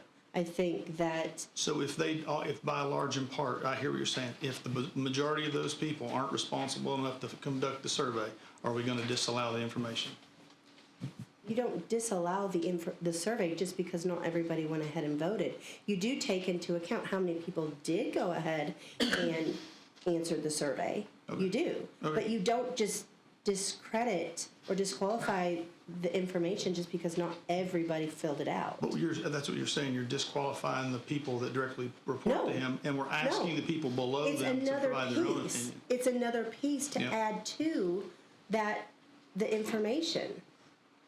What is the problem with asking everybody's opinion on the There's director's not, we report? just don't do the same thing for every topic. Like, so when would we not do, like, are we gonna ask them, everybody, everything all the time in surveys? We're just gonna start surveys for everything? No, this was I think the for a state already does specific one in purpose. Doesn't the state do one in April? Yes, the state does climate surveys with all certified staff. With all certified, that does not include our non-certified, and they are just as important. And this survey would include everyone And we've not received any of that information either. from April of last year, so Right. we've not received We've never that received information. anything So the from the state. non-certified are who? That's our transportation, maintenance, cafeteria workers, Teacher assistants. teacher assistants. We've got lots of non-certified support staff that our system could not run without. And So they need a voice also. They answer to you, Mr. Step? These people answer to you, Ultimately. not to their bosses, they answer to you. There's a leadership chain of. So there's a hierarchy, so they respond to their leadership. Yeah. So just for the record, like I think information's great. Generally speaking, people that don't report to other people don't typically provide survey data. Most organizations do not survey in this manner because it's dirty data is what we call it, right? It's not data that is directly, you don't have valid logic for your answering, right? The decisions that they may think that he gets to make may not be decisions he make. We have that misconception all the time. People think the board decides if we go middle school basketball or not. We don't. So there's misconceptions everywhere, and I think this is subjective and could potentially be damaging more than it would be positive. I don't know, nobody's been able to voice what the positive outcome would be because I've asked, and nobody's able to tell me what the positive outcome would be. I agree, because they have a person in between him. So they're not answering to Mr. Step. They're answering to their supervisor, to their lead person of their department, and not directly to him. So the interaction that he has with them, there's a person in between that. So I don't understand. But his decisions for our district affect everyone. Right. They do. And so that's what the survey is. But that's what the hierarchy is for. So I go to my boss and say, hey, I don't really like this. Can we talk to Mr. Step about that? And so then you got We're that talking boss, about a and then couple you go to the different next things boss. here. They're getting rolled together. So we're talking about wanting to get some results for being able to drive some improvement in the district, right? How people feel about our direction, how they feel about their job, those kind of things.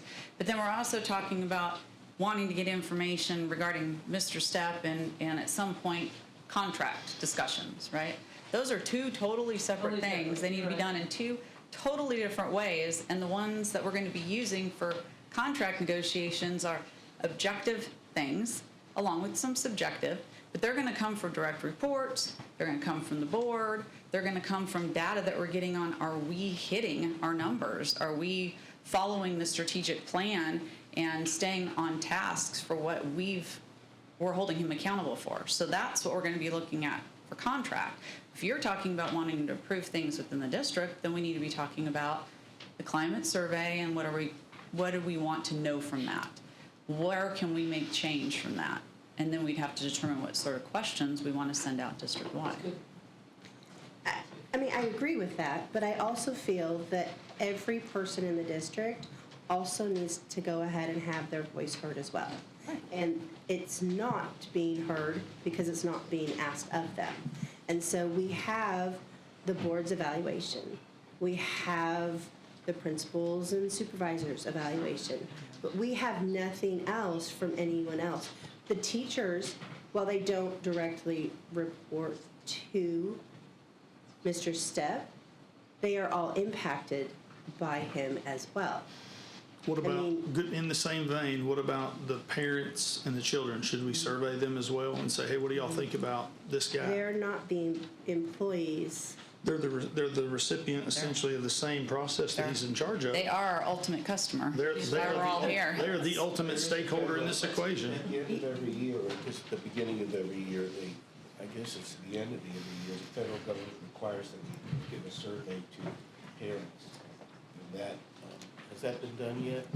Not this year that I know of. On the climate of, or on the director of school? It's we express it from the director, the direction of the school, the director, how you feel about the school's responsibility to your student needs. Who does that, Mr. Sapp? Who all does that go out to? It's supposed to go out to all parents Of all of our students in Cumberland County, yes. And even less parents are going to go ahead and respond to that survey versus the actual employees. Oh, excuse me, let me verify that. Is it still being done? Well, there has been requests for Tennessee survey ones go out for responses. sure. I'm not aware of a federal one. Is there a federal? They're not in yet. What is that federal one called? Do we know? The state one just went I'll out. have to find that out. I know there used to Get be that some, to you yeah. guys. It's a requirement, it was a requirement Doesn't that just go out? It may have been state, but it I'll was. find out what that is. Yeah, please. Well, that would cover parents. That would cover parents. Cover parents. I don't think I want to hold students. No. No, No. we could. No, that's right. That I I would mean, like their answers. Okay, we have a motion and second. Do we have more discussion? Well, I think first we need to vote whether we're gonna send out a climate survey or not. Once we make that decision, then we can further on at the direction of the survey. So, Before we vote, though, I think it's a little premature to take the vote without having information on what are we trying to derive from this. well, the motion is to Do a climate Do a survey, and then we climate need to get survey. together and figure out what we want to put in. And then, once you decide whether you're going to serve, I mean, I think everyone, if you'd like to discuss it further, the floor's open. I would move that we postpone until we quantify what indeed the climate is, That's a different motion. right? If we're gonna, if it's needed, Yeah. make a move that's to determine if it's needed, and we can establish what the climate is. I would second that. We need more direction on this before we decide if we're gonna invest time and energy into it. and We haven't determine what we're voted gonna on do the with it. first Yeah, one we yet. have to move. we have to vote on the first motion. You got an amendment made? Vote on the amendment We'll first. vote on the amendment. We have to vote on their amendment first. So the amendment is to, Oh, I got it. Postpone? well, he just said to determine if Determine. needed more, if it's needed and needed more direction. So do you, what is that motion? I guess the move would be to move the topic into, Okay, let's put it in simple terms. yeah, Do you want to postpone? I think we're gonna have to postpone, so I would move to postpone, Okay. to quantify the need and establish the climate. And did you second that? Yes. Ms. Stout seconded his motion. Right. So now we gotta His vote on amendment. the amendment. Okay, so what we are voting on is, the motion on the floor is to conduct a climate survey with all employees. No, now we have to, now the motion. Hang on. Okay, I'm not through sorry. yet. Sorry. I got this. The amendment is to postpone this until we determine if it is needed. Is that correct, Mr. Davis? Yep. And we have a second.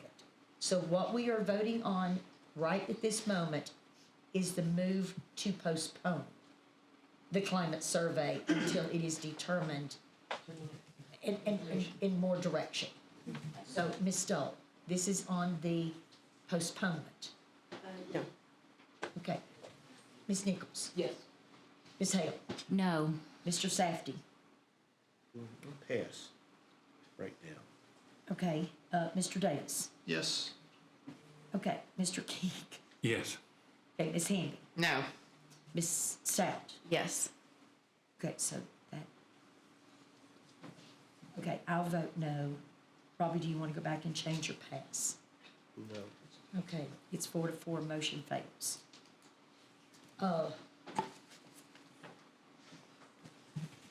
To postpone. Now, the climate survey, which is on the floor at this particular moment.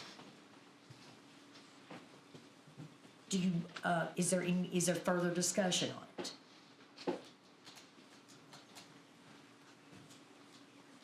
If not, Mr. Safdie, did you?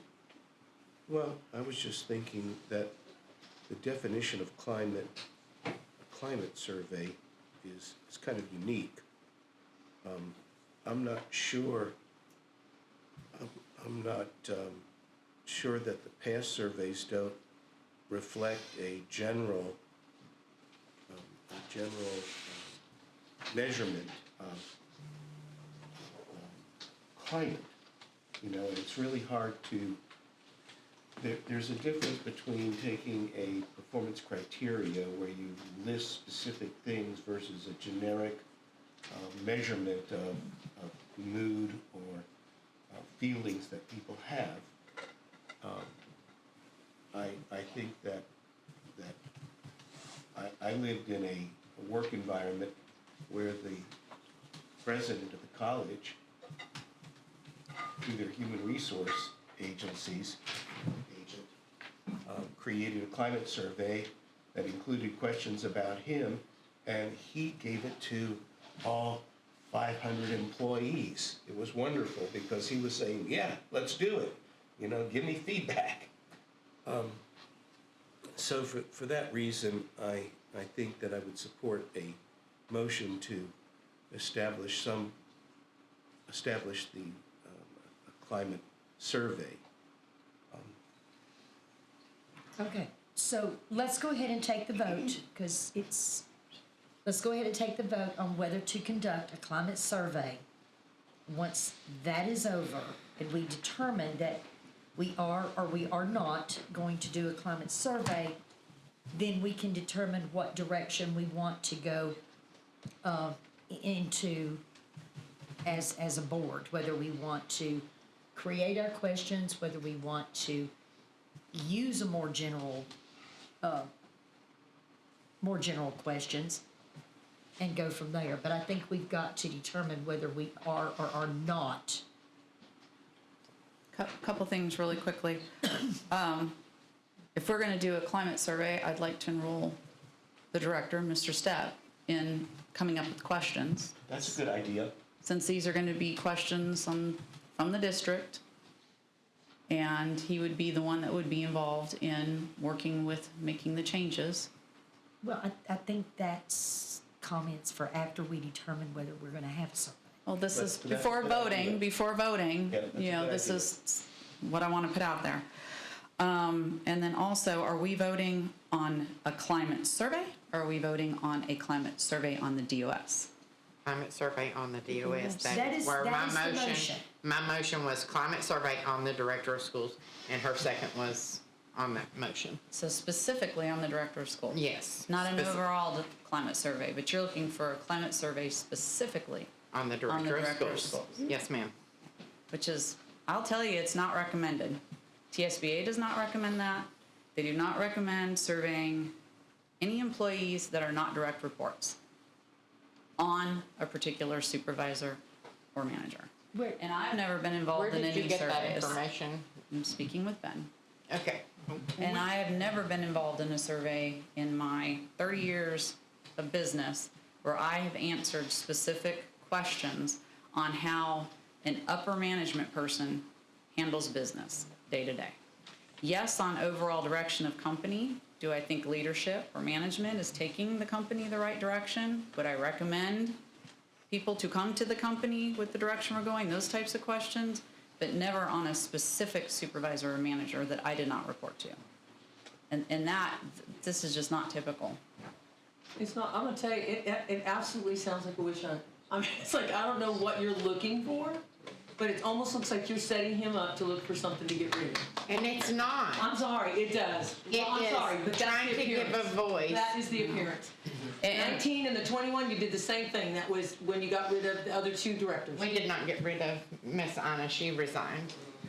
Regardless, there's been nothing spoken to for improvements from the last two. Point of order. Point of order. So here's the deal, right? Like, to everyone's point, we like data, we like conclusive data. The only thing I'll say before we vote is when you take a look at all information, it's got to be presented in a way that's tied to the way that we make our decision, right? So our ability, Should be, yes. the way we evaluate the director of schools currently doesn't incorporate a climate survey into that. So if we're going to add a climate survey just to be sitting on the side, I would say that's dangerous, right? Just because of the fact it's not conclusive in the way that we conduct business in determining director of schools' performance, whether to be considered for a raise or whether to be considered for dismissal, because it's not within the scope of what our reach is. So we can do a survey, but it's not it's outside. If we cite this, it's outside of scope. So I would just caution you that we're looking at things that that aren't relevant to what we told ourselves we're supposed to be doing. I disagree with that, and the reason is because we had such a massive conversation last month on the contract.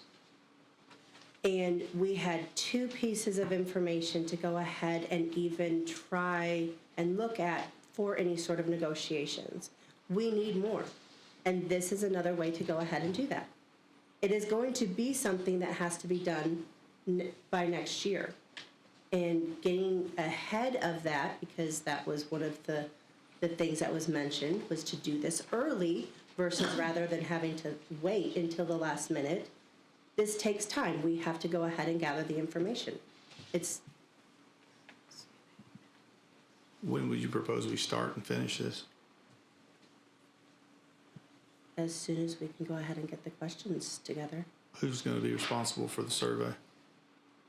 TSBA does the survey. They don't do these surveys. They, after we present them with the questions, they received all of the responses and Yeah. then send us the data. They'll send it out Yes, and on the- compile. yes, they did. Okay. Yeah. That, We just got to tell them what we want. Yes. yeah. So we know we want it, we just don't know what we want. Okay. That's what the next part will be, is to go ahead and discuss that as far as the questions go. It sounds like the cart and the horse, but, okay. Yeah. Well, I think you've got to determine if you're going to. Then determine What you're going to. what you want on that survey. And this is the survey we did back, the climate survey, in my opinion, is there an atmosphere of trust and mutual respect with the school system? That could include principals, that could include your supervisors. I mean, do we trust? Do we have a good environment? Are we promoting a good environment? And I think that is, you know, I'm generally satisfied with being an employee. Well, if I'm not, why? The questions before were very subjective. So if we were going to do something, we need to make them a lot more objective. We're you know, there again, these were just created, they were not all about the DOS, although he is our leading, our Four of leader.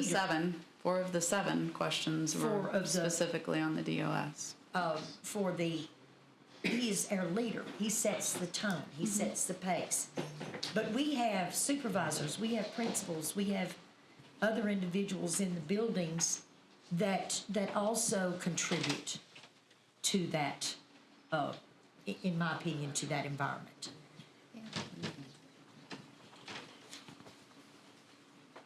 So, Should it say climate survey on the director of schools and immediate supervisors?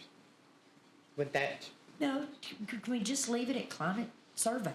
That's, okay, sounds good. Climate survey. I would amend my motion if you are okay with the, just climate survey. We have a motion and a second on the floor to conduct a climate survey within our school district, sending out to all of our employees.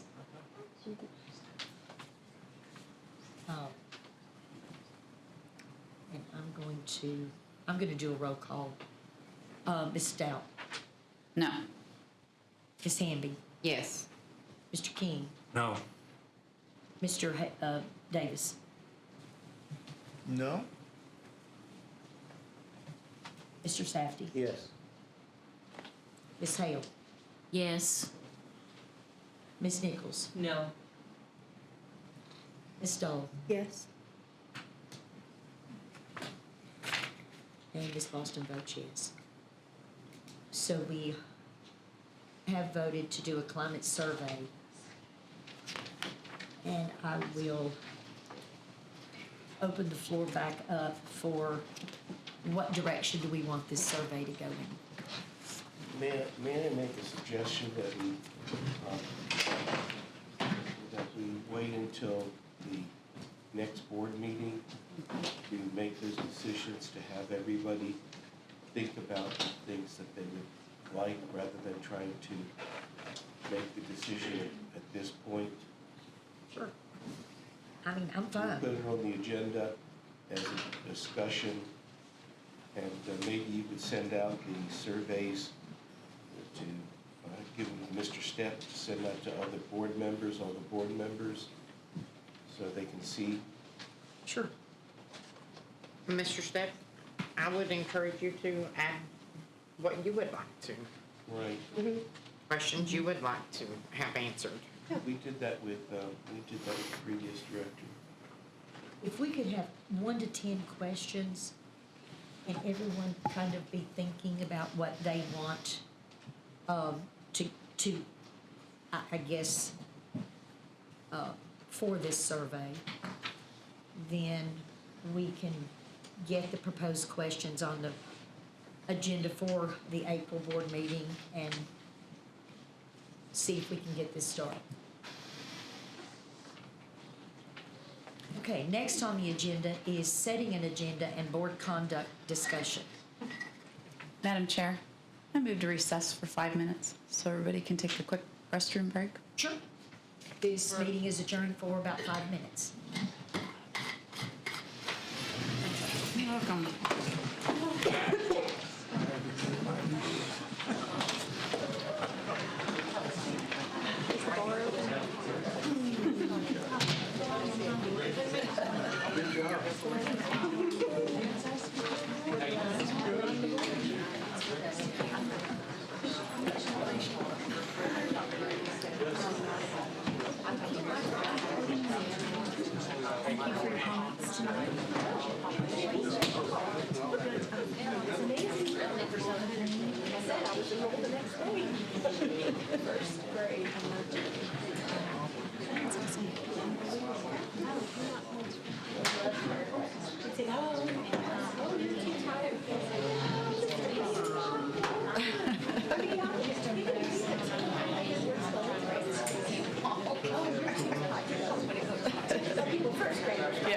Yeah. Playing around.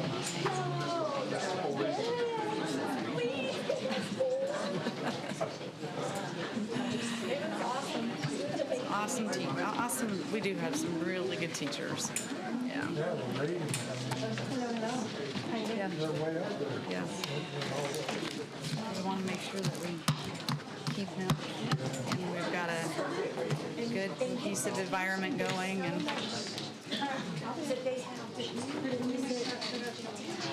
I know, so much administrative stuff.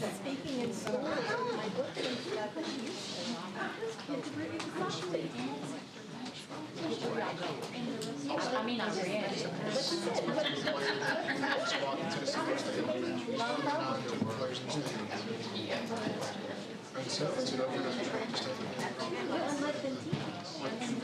There's so much.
I know I need to do my the girl's line is like forever long, so. I know.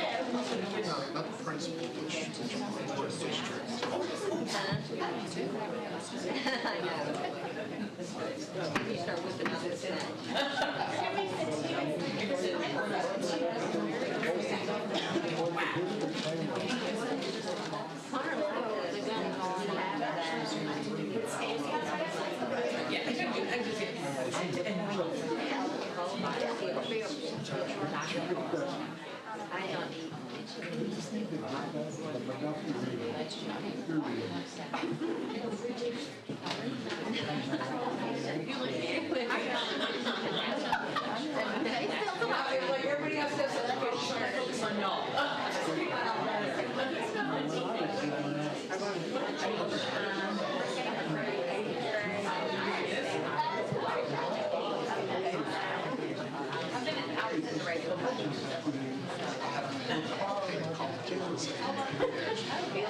So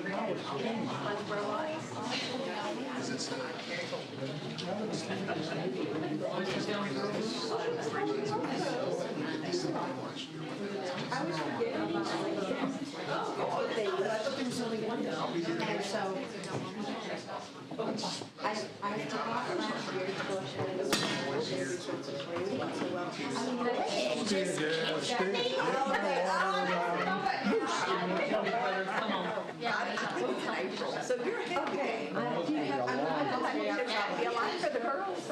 Leave them in. No, there's one more down there. Yeah, you're tiny, so why not?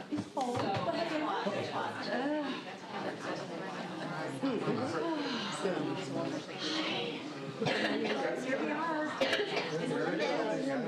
My youngest is all about going to play and get their flowers and put them outside. And I have mini baskets on the yard. That's probably those and the other ones. And then I have more because it was Planning. it was going to freeze. And so he did today. He was found some purple ones and some orange ones. Put them in the things, pouring those things. He was my father. I'm just checking my bracket. What standard he wants it for me? For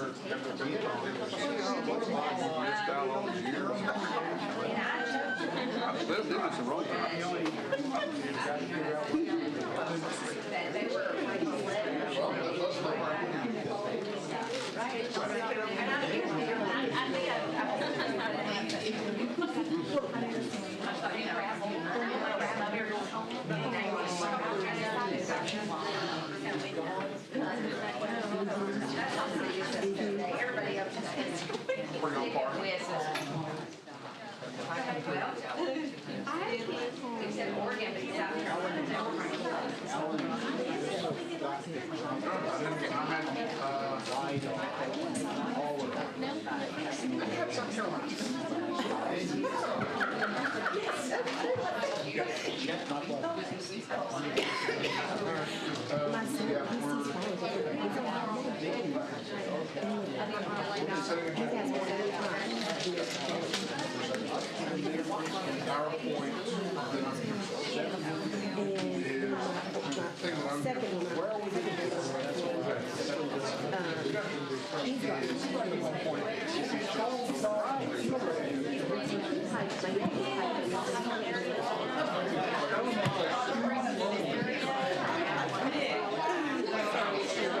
Dogs, she's shaking her head. Need like dogs? I like dogs.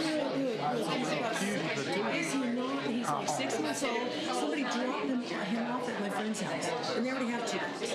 So she said, I'm going to keep him just so we can hold him. But he's adorable. Well, are you done? So you have to go for small guy.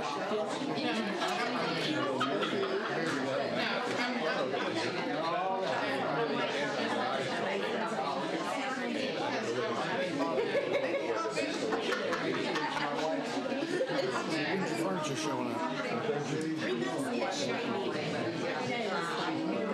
My wife says, oh, it's okay. It's okay.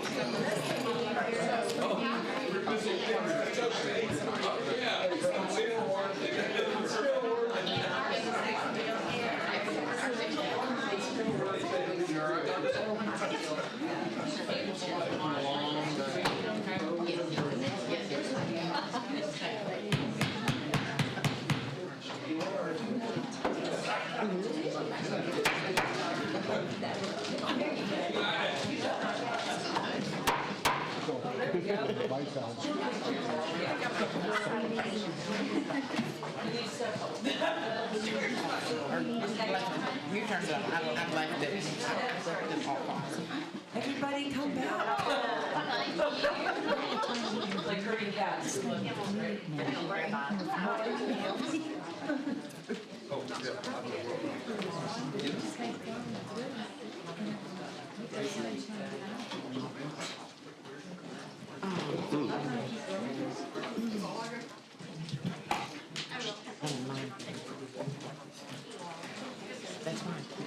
like this, because the light hurts. I think.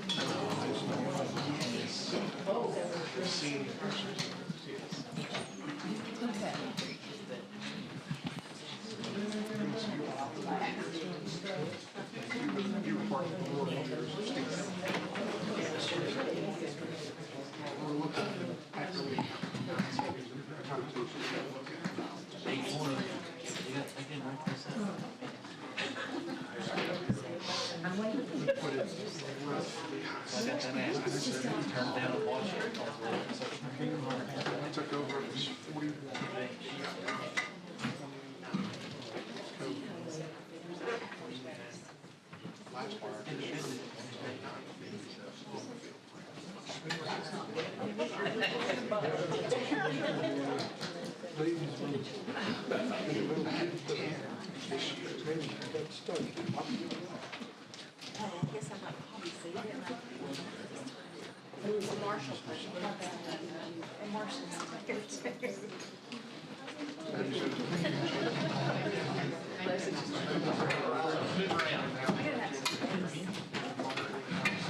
Sit up here with the front row seat. Yeah.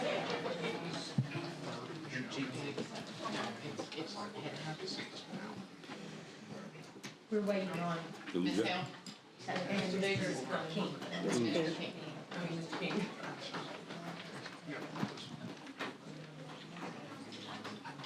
Are you playing music for us, Nick?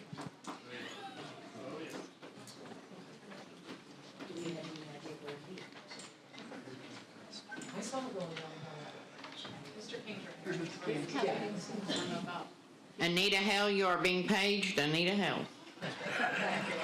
There she is. She's good. There she is.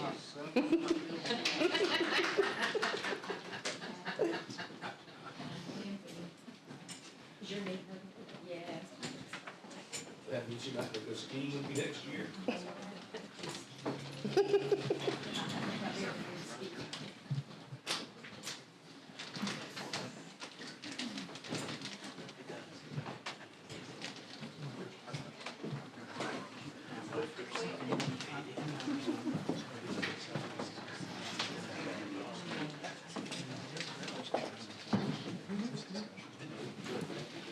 Okay, we're going to call this meeting back into order. There has been a request that the discussion on baby birds be moved up so that some of our audience can get their children home and in bed. With no objections, we're going to take that item up next. Objections? I would move to postpone. Move to postpone. Mhm. What? Until another meeting. It's getting late. Okay, The great deadline there is, yes, that's right. We do have a grant deadline, so. What is the grant deadline? What is the grant deadline? the week of Friday. Next Friday. So we can't wait until next month. So, and this is just for discussion only. Now, you made a move that we postpone to another meeting. What's the nature of the discussion? It's already been explained to us earlier, the director's report. I understand that. We heard comments in the comment section. What else is there? Well, I don't know, they've not presented it yet. So, I think, do you object to it being moved up? Because it's already been put on the agenda for discussion. No, I don't object to moving it up. We need to move to it pretty quickly. Well, that will be up to the board.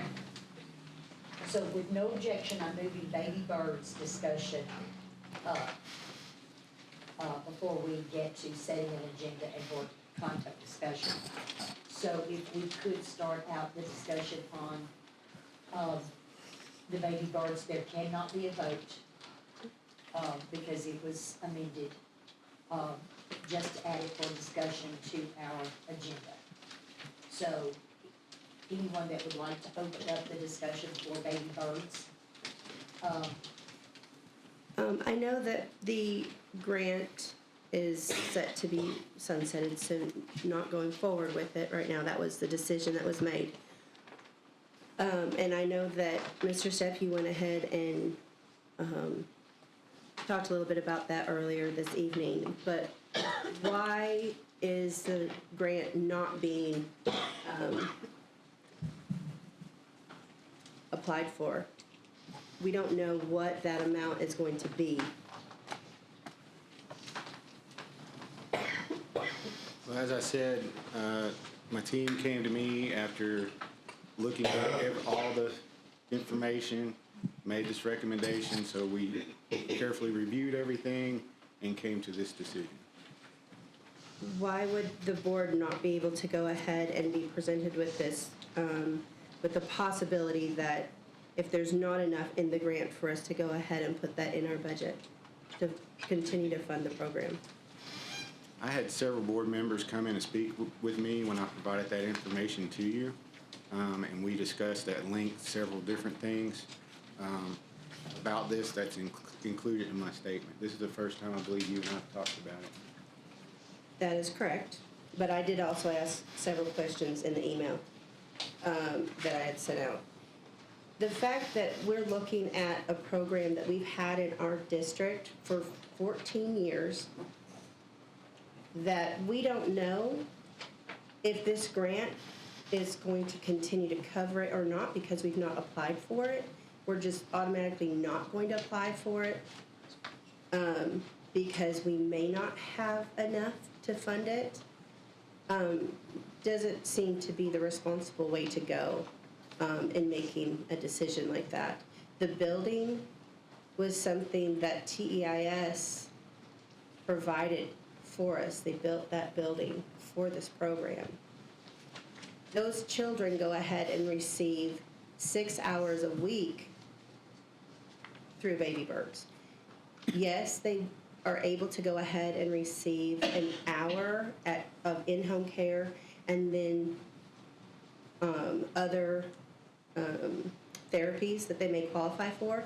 They may not qualify for 5 hours in total. That would be 4 additional hours of therapies. Not every one of those children have those needs. Some, sure, yes, but not all of them. And those are hours that would be taken away from them.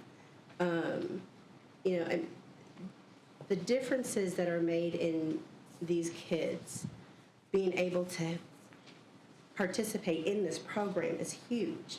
And there's a waiting list on this program. This is not something that the community isn't using. The community is using this program to its fullest. Why would we not try and explore the grant? We don't know if that grant is going to cover all the expenses. We only know what the previous grant was.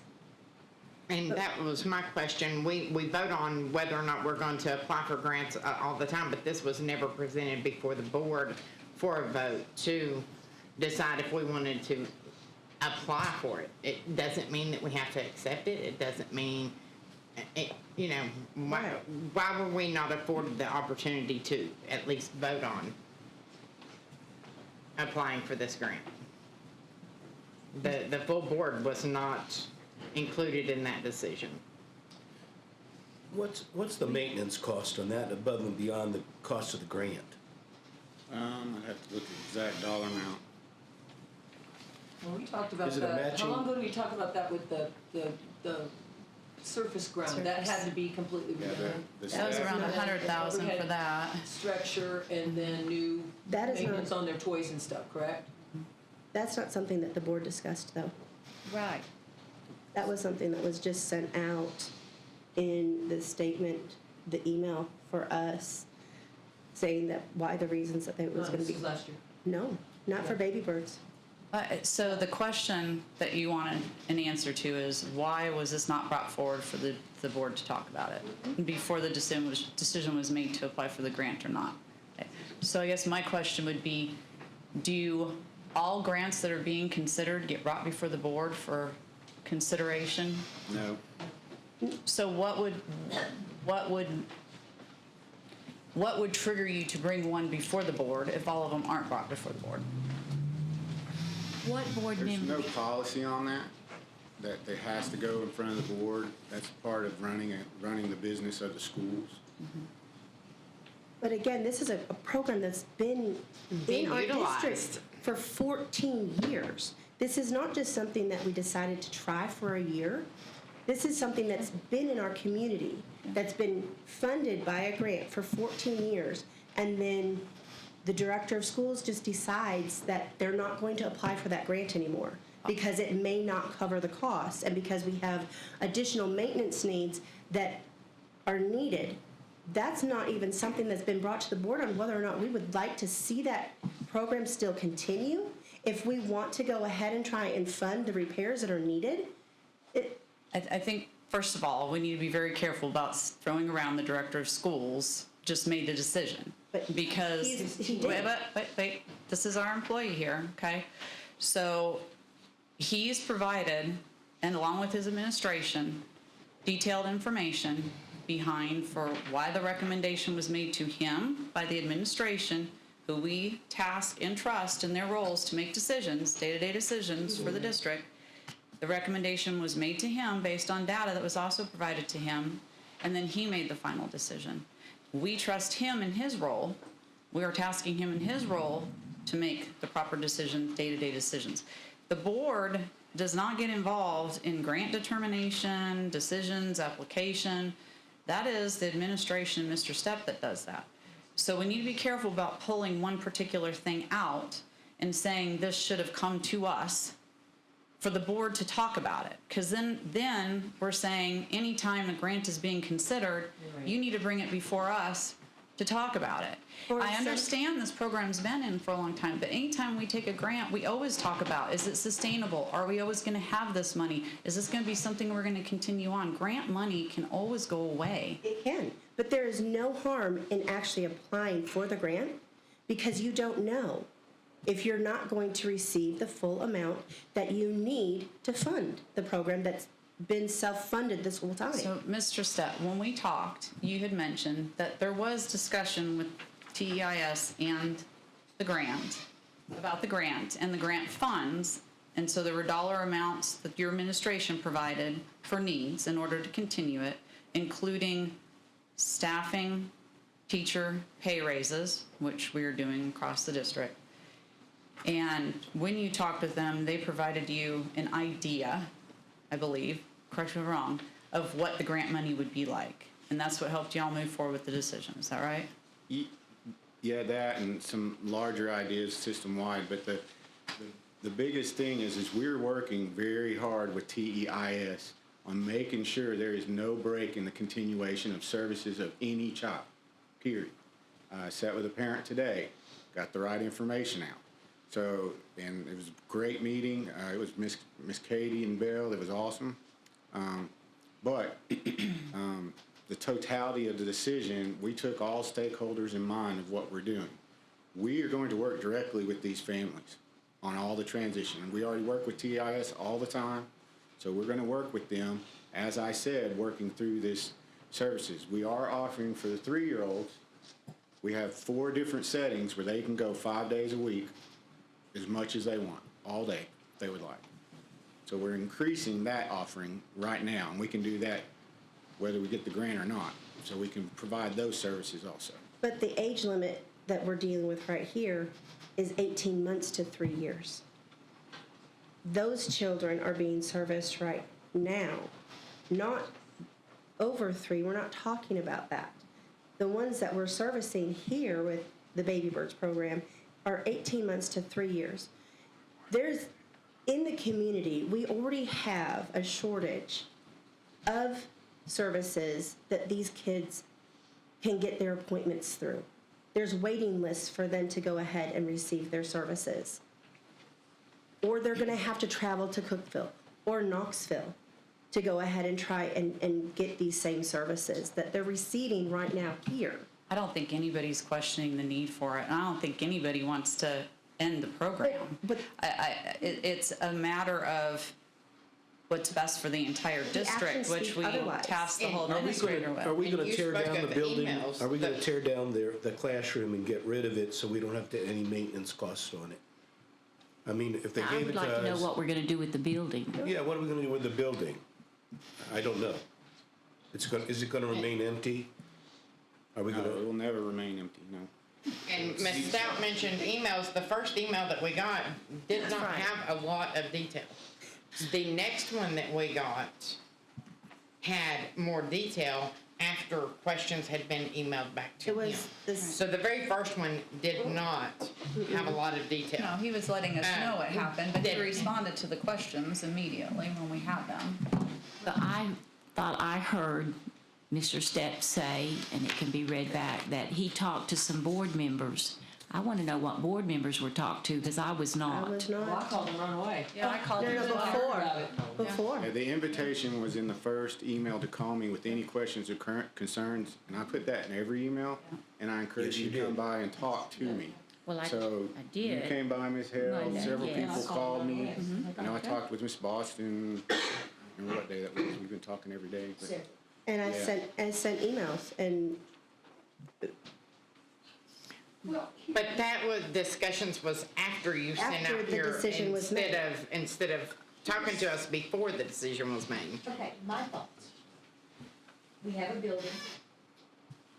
We have a program that services special needs babies. Yes. They are babies. These parents need help. We've got a program that, with the exception of changing the light bulbs and fixing the toilets and you know, putting up paint, whatever the case may be, anything we're gonna do to any building that we own, we're going to cover those just general maintenance. An electrical socket goes out, we're gonna fix that. Besides that, this program has never cost the Cumberland County School District any monies. The issue now is we have a playground that is going to need some work. So we can put these babies outside, they can continue their socialization, they can continue their therapy, their, I guess their classroom work or whatever the case may be. And our decision is, or we don't have a decision, it's been made, but why would we not apply for a grant for a program that is so needed for these babies and for their parents that hasn't cost us anything? So it's not an overall in the best interest of the district. It's what's in the best interest of these children. It's what we need to be thinking about. It's never cost us. I talked to Miss Holton. Marlene probably escaped, and I don't blame her. There she is. We don't know what the grant's gonna be. If the grant comes, if we apply, the grant right now is at 311? 313. Okay. And if we apply for the grant and they come back and say, oh, wait a minute, times are tough, we're only gonna give you $250,000. Then we're having an entirely different conversation. But right now, that program is self-sustaining. If we have to do some work, give these parents an opportunity to do a fundraiser. Give these parents an opportunity to come forward and say, okay, so this surfacing needs to be fixed. Let me think. You know, what can we do? What alternative options do we have? We don't have to spend $100,000. I can guarantee you that right now. We may have to spend some money, but is it worth getting rid of the entire program for these children? Because we have to fix a playground. And it's not in the best interest of the district that we're thinking about. It's what's in the best interest of these children. If we don't apply, we don't know. they may come back and say, okay, guys, we're gonna give you 400,000 this year. We can staff it, we can buy their supplies, we can buy their cleaning supplies, and we also would possibly be able to put some money toward the facility itself. If we need to, we need to. If we need to come up, if we need to look at our budget and come up with 25, 35, 40,000 to fix a playground, it is well worth it. Do you see any kind of Offer this community service. resources that might be available? Well, I mean, There may be. don't apply and keep the program going, we won't ever know. Right. Now, it is Mr. Stepp's decision whether he chooses to apply for that grant. I think the board can direct him as our employee to apply for the grant, and let's see where we end up. We don't know. I mean, we may get, let's be generous, we may get 450,000. Or we may get 310. We may come so close that we can barely staff it. At that time, we're having a different conversation. What, just for a little more information, Mr. Stepp, what other than the playground that was mentioned here, you said that there was some, can you just review some of the other things that you had mentioned that were taken into consideration? Because if we're looking at resurfacing playground only, like you said, Teresa, there's going to be probably some resources that things that can be pulled from. But Staffing is gonna be an issue with the pay raises. That was one of the big ones. I'm trying to find that thing I sent you guys already.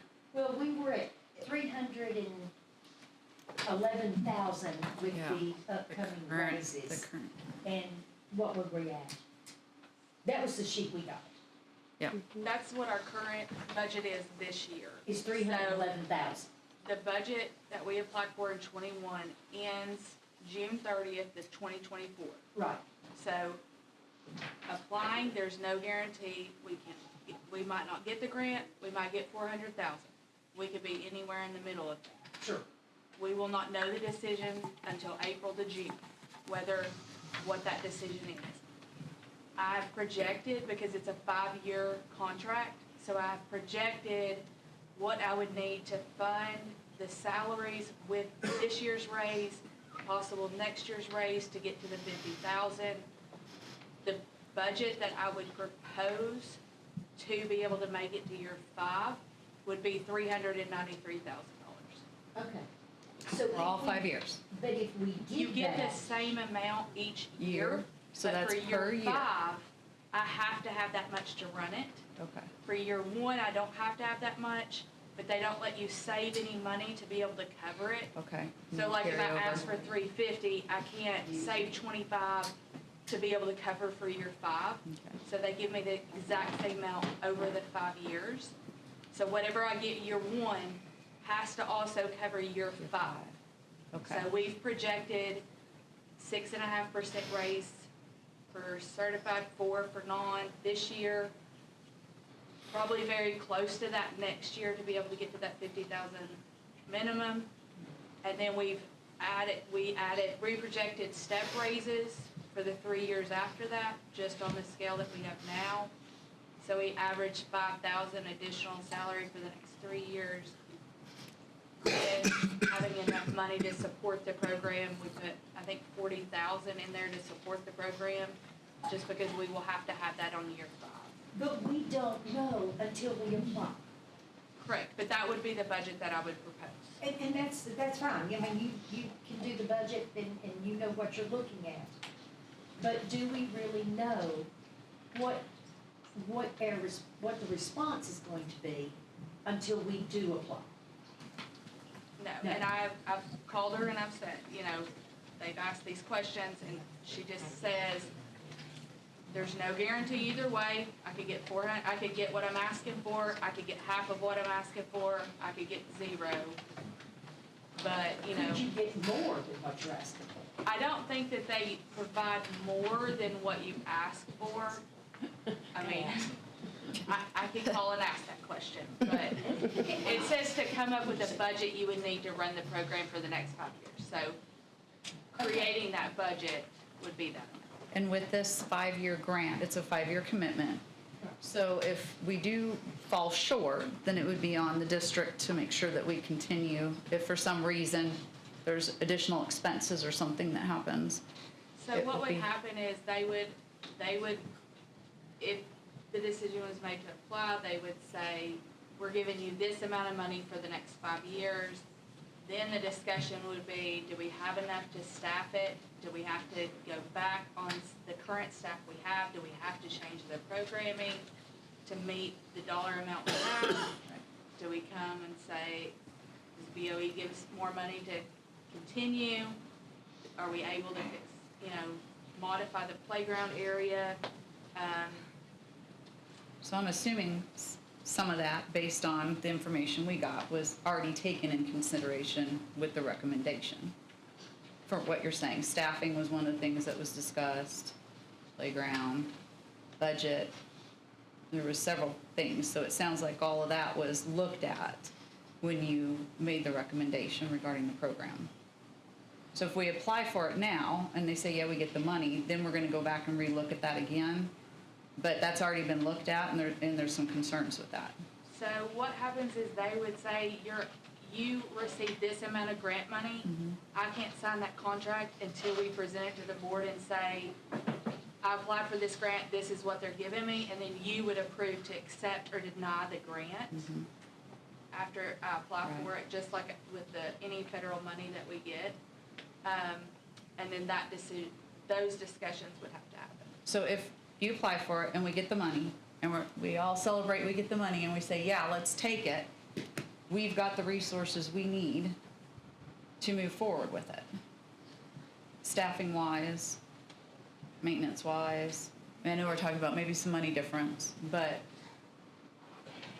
we're If you get the grant, and do we approve have it, the staff and. yeah. Are you confident that we have what we need to fulfill that 5-year commitment? If I get $393,000, I can run the program. But the maintenance of the building and the playground has always been, since 2019, the responsibility from the BOE. Okay, so that would be additional on top of that 393. Which we've always taken care of. Okay. Which, if we've got a playground issue, I know that there have been schools when they wanted to add playground equipment, when they wanted to add things of this nature. They could do fundraisers, they could do different things, they could reach out to the community. I think giving them that opportunity to do so would be a great opportunity. If it's some of it falls on the BOE, then, we do repairs and we do things of this nature all the time. I don't know why this would be, we don't have to spend $100,000 tomorrow, but let's start looking ahead at things that we can't do. But when you look at those, and I don't want to this is business. I don't want to get personal, but you look at that child, and you say, we're just not going to even try. She learned to walk at Baby Birds. She could not walk. And I appreciate it. I'm not trying to be. No. I'm just. This has been in my mind. The program is just, if we need to look at more grants over the years to help pay for the additional cost, or the parents have been saying that they would be glad to do fundraisers, or the parents themselves, the mechanics and families, they would be glad to come and fix the playground. Or places like Autism Awareness, they would, I'm sure, be places like that at least, would be glad to help us cover the costs that we need if we do not get enough. Well, you would have at least the opportunity. That's my thoughts on it. No, I appreciate all the input. It's great input. Thank you for all those who, when you got the email call and said, Step, let's talk about this. I really appreciate that so that we can really talk through some of the details and the planning processes and the business of the schools. So it's not going to be a problem. We'll go ahead and apply, and then we'll see where we go from there. Yeah. Thank you. Thank you. I would still encourage the board to talk to me. Yes. Call me when you Please. have concerns. I think that's our business partnership, and it's my responsibility to talk to you guys. Yeah, So, and I'll add to that. I appreciate that very much. And that's something I think we should collectively look at is when there are, like, we spend every board meeting talking about grants. So if we're gonna be involved in grants from the funding, we ought to be in the conversation on the sunsetting much sooner than the decision being made. So if our expectation is that, we need to set that internally so we don't arrive at this situation in the future, right? that's what me and my staff have talked about. We're always in that continuous improvement plan, so we've had many discussions about all of this. So. And it's not throwing shade on anybody. I'm just saying, like, collectively, like, we realize this is probably a situation we can avoid in the future if We we. wouldn't be in such a push If the if deadline we knew wasn't this hit, was yeah. sunsetting or whatever. Yeah. But, I understand that the grant is due next Friday, I think. We're good. Okay. I, There's a hand in and the next week is spring break. We're good. Okay. We've planned through all scenarios so that we can be ready. Okay, well, I certainly appreciate that from my point of view. I just have a question, and let me be upfront, I'm a dual employee, I'm one of your best drivers, and I'm the last one in on Baby Birds, I work at Baby Birds. I have two comments. To keep this program up and running in your 5 years, you can ask my job. I would walk away to keep these kids. I don't wanna ask But anybody's I'm just job. saying, second is, whether you use that building for Baby Birds, or you put somebody, because he said he was not going, it would be used, aren't you gonna have maintenance on it? Yes. No matter who's in there, whether you turn it into a daycare, whether you turn it into something else, isn't maintenance a moot point? Isn't that playground a moot point? If you're going to use it, if you're going to tear it down, then you don't have maintenance. But if you are worried about maintenance in a playground, then whatever you put in there. And I mean, all due respect on that. I mean, you know. Thank you. You know, Thank you for that. The parents of Cumberland County have been so generous. We have a booster club that donated about $180,000 for a field for the boys to practice and girls to practice on. Right now, people are raising $39,000 for a sign at Stone Elementary. And I could list a half dozen contributions that the parents and businesses in Cumberland County have helped our school system and our students and our kids. So I look forward to seeing how these volunteers can come together to help, if necessary, build a playground or paint an inside interior and help absorb some of the cost for our school system. I agree. It's a community issue. We've got a lot of things that are community issues that tend to fall to the schools, and it's hard for the schools to keep up with all of it. Yeah. Well, if we can just, once we apply for the grant, We can move forward. we may be having a different conversation once the grant comes in. How soon will we know? How soon do we get a response? Did you say June. June? Up to Okay, June. sorry, I didn't know that. Between April and June, is that what you said? Yeah. And the program starts, it aligns with the same school? June 30th No. is the last day of this contract. July 1 is the first day. Okay. The application's in. It's an open-ended process up into June. The program runs all year round. It doesn't run with the school With the system. school. I was just trying to figure out timing wise, so depending on what comes back on the grant, we've got about a month from the time we know on the grant to a month for when things are gonna start rocking and rolling. And we'll have to figure out how to stopgap, if we're gonna do any stopgapping in a short time. That was a really good point. This is not just a 180 day. This program runs year round. Yep. It's the staffing part, yeah. That also helps. Okay. All right. Thank you, everyone who came, we appreciate it. Next on the agenda is setting an agenda and board conduct discussion. I was to say, move to postpone to our next board meeting on this if we can. Are you seconding that? I see you second shaking your head. I don't know how much more progress we're gonna make this evening. We tackled a lot of We're things. exhausted. Okay, I understand. We got a first and a second. Yay. We will just move that to April's. That's fine. Next on the agenda is the education survey for discussion and approval. Madam Chair, you need to do a all in favor say, yeah. Yeah, we need to. We get a second. Yeah. Yeah, I Yes, second. seconded. I'm sorry, I'm just moving on. We're all, yeah, that's We're tired. why we wanna postpone things. All in favor? Aye. All opposed? So, setting an agenda and board conduct will be moved to the April agenda. Thank you. I'm sorry, I'm brain. It's okay. Education survey for discussion and approval. I ask that this be put on the agenda so that we could start conversations on middle schools.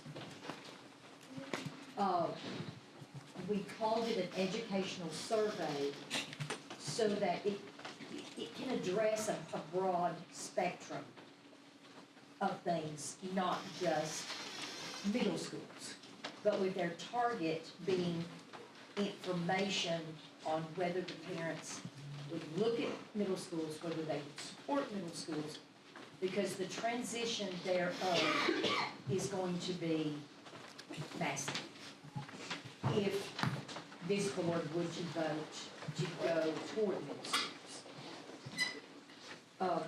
I particularly thought, I'd like to know if we have the support of the parents before we move in that direction.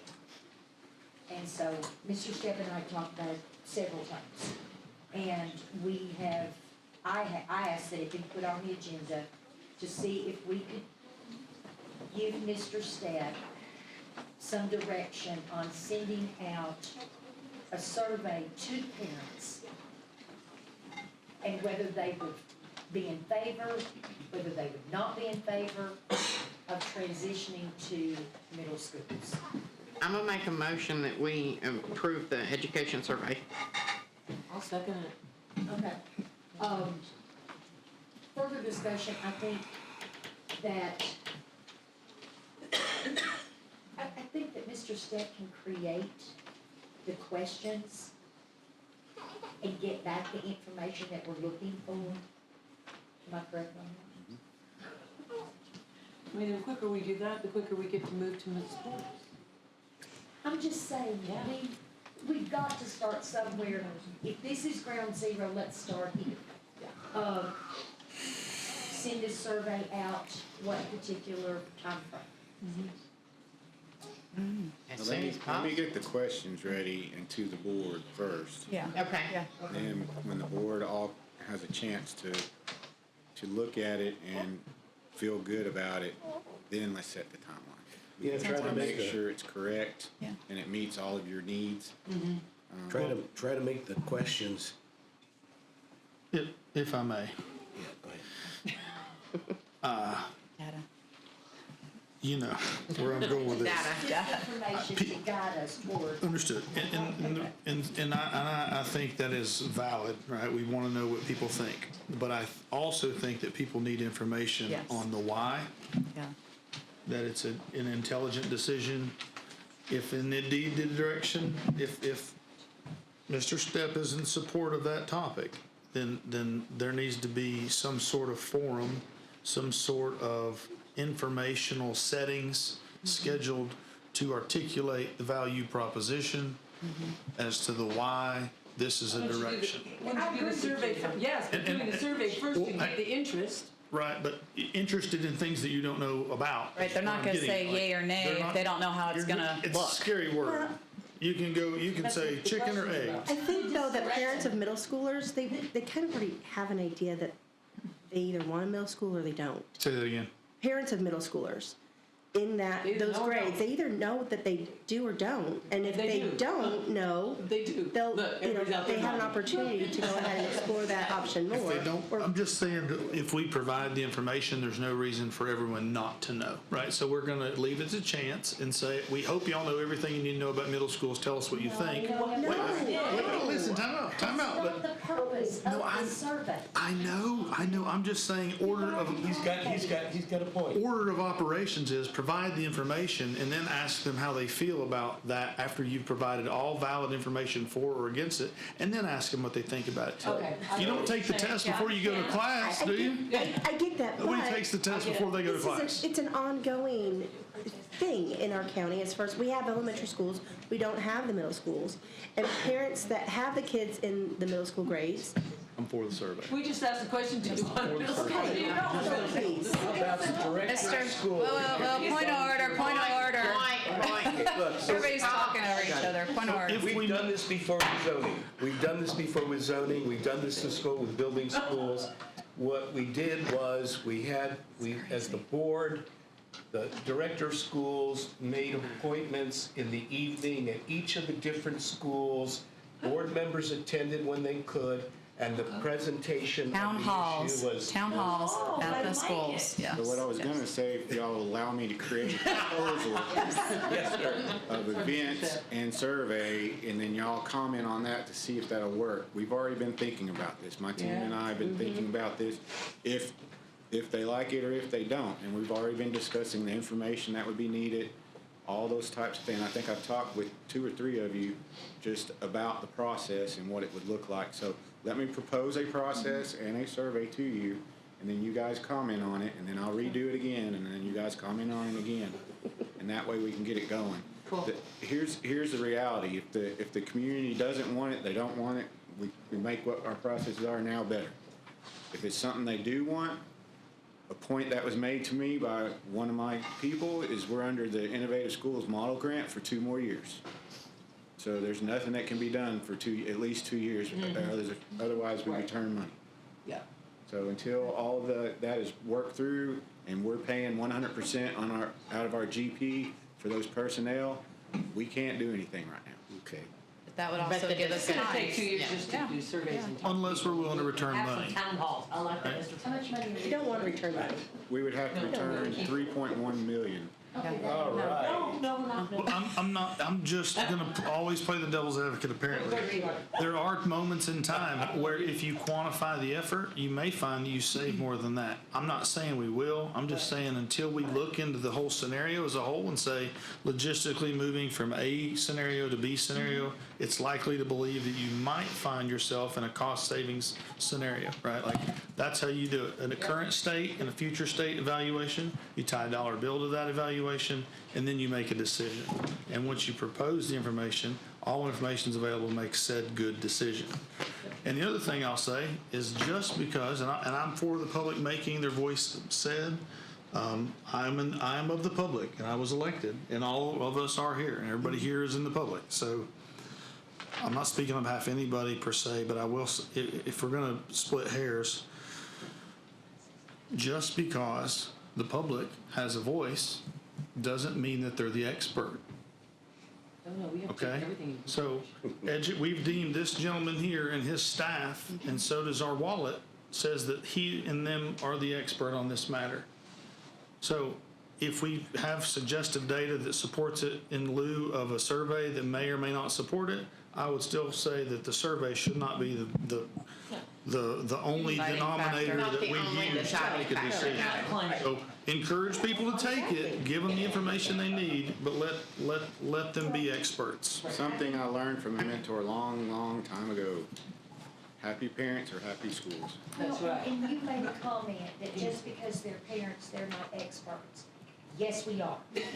Yes, we are. We are parents. Well, then why aren't we teaching them at home? I don't have any legs. Right, well, we're clearly, you know what I mean, like, we don't think enough of our own teaching abilities to keep ourselves at the house to teach them. That is not the point. Well, it is the point. We're paying this guy to do that job. We're not paying him to educate, we're paying him to run our Make district. good decisions. Okay, we've got a motion and a second on the floor. Let's. I'm not trying to insult parents. Okay, good. I'm glad you said that. I'm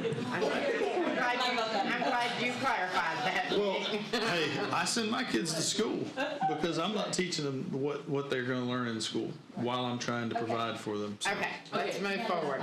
We've got a first and a second on the floor to allow the survey, which will allow Mr. Stepp to come up with all the details and bring back to us. So that's the first and second. All in favor? Aye. All opposed? Thank you for spearheading the survey, Mr. Stepp. Thank you, Mr. Stepp. We have confidence that you and your administration will come up with what's needed. Thank you. Next on the agenda is school board committees. Ms. Handy, if you would please, policy committee. On the first reading, we have policy 4.602, graduation recognition, Latin classification. And all that was we had missed a, say the word. Benchmark. Sorry, I'm tired. We had missed a benchmark that should have been changed to 18. And so that's all we did on this policy. 5.803, evaluation of director of schools. It had never been in our policy manual. We have chosen to adopt that. It came out of committee to the full board so that everybody can make the decision if that's what they want to do. So, since it came out of committee, I don't need a second. All in favor of 4.602 with the benchmark being changed from 22 to 18, say aye. Aye. All opposed? Okay, and on 5.803, evaluation of director of schools, all in favor of it being added to our policy manual, and adopted by our school district, our school board, say aye. Aye. You got a question? No, I'm just gonna pass on this. I'm gonna pass on 5.803. Okay. Should I do a roll call? I'm just, No. not Okay. necessarily. Okay. All in favor, say aye. Aye. All opposed? We have one pass, so that goes on. The second reading policies, there are several on here. 1.300, 1.404, 1.900, 1.901, 1.902, 3, 4, 5, and 6, 2.8041. This is for second reading. Has anyone found anything that they need to discuss further on these? If not, all in favor say aye. Aye. All opposed? Okay, first and second reading policy are completed, Miss Diane. And I know I went through that pretty quickly, but I'm tired. Mr. Davis, I'm gonna ask you one question. Yes, ma'am. Make this report quick, please. Athletic committee and athletic and activities committee. Mr. Davis, would you please? I'm just saying. Just because it took y'all all night, don't. I was just giving you a hard time. I know. I'm, We love you, man. so, No. point of order. Forget Ronnie.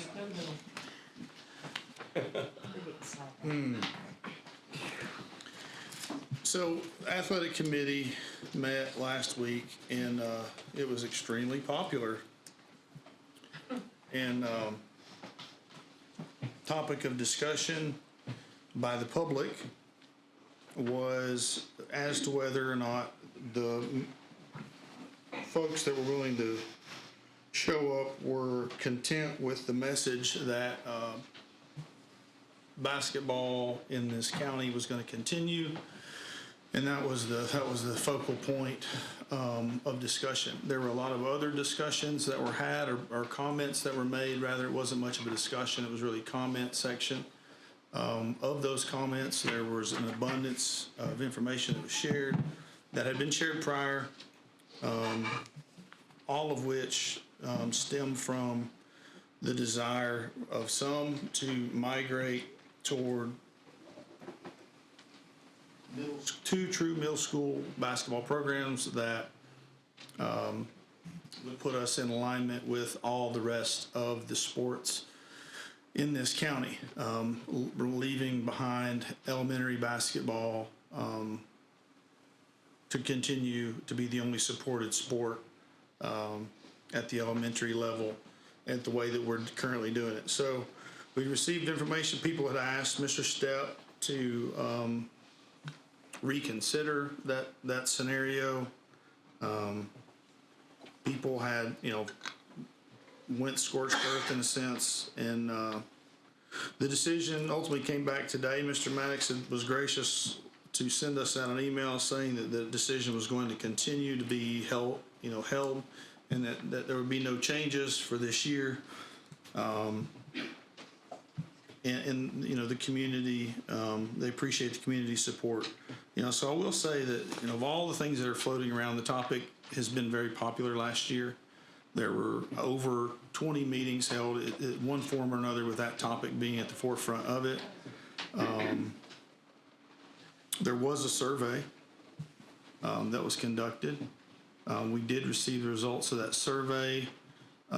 Results were brought back that the majority of the coaches, I believe, and admin folks were in agreement that they felt that was a good move to move toward 2 true middle school basketball teams.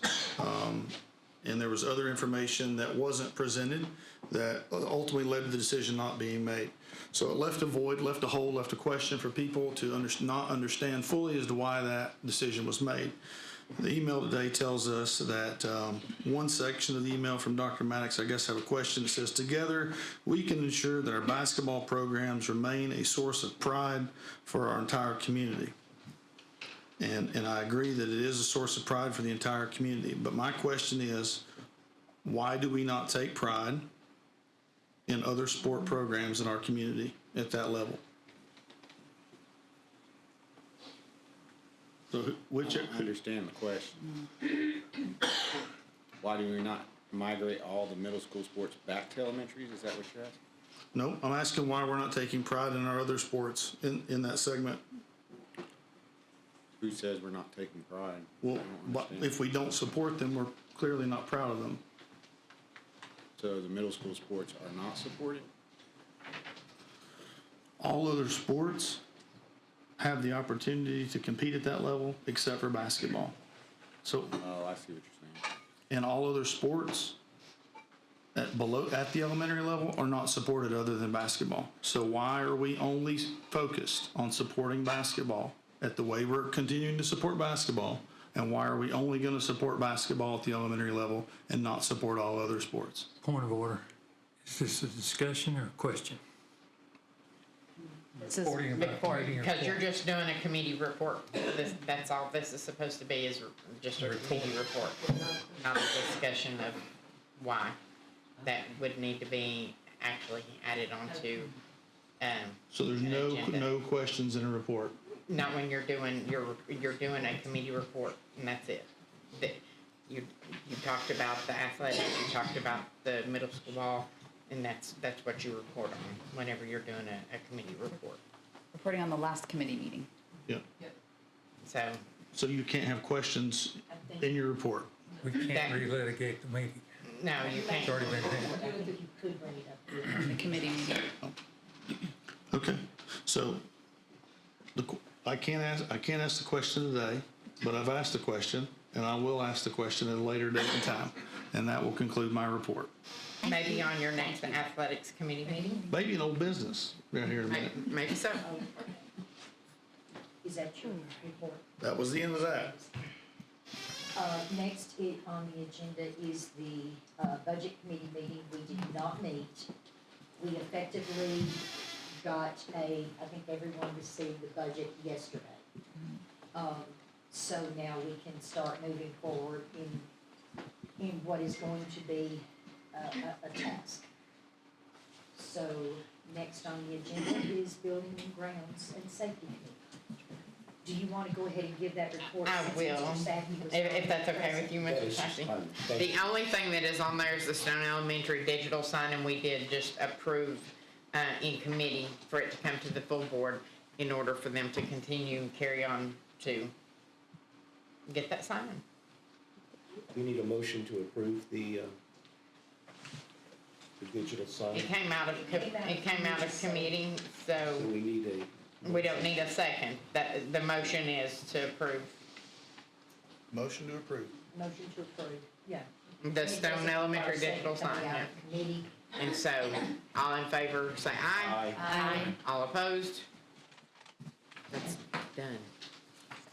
Okay, next on the agenda is going to be, Kim, are you asleep? Not yet. Not yet? Not yet. That's our committee. I'm taking fast. Thank you.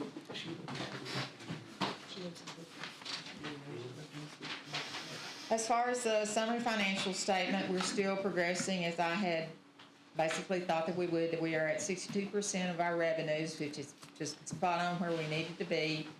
Now, we're only as far as expenditures at 56.9%, but we will have some sizable expenditures probably here maintenance-wise and transportation-wise in the next couple of months.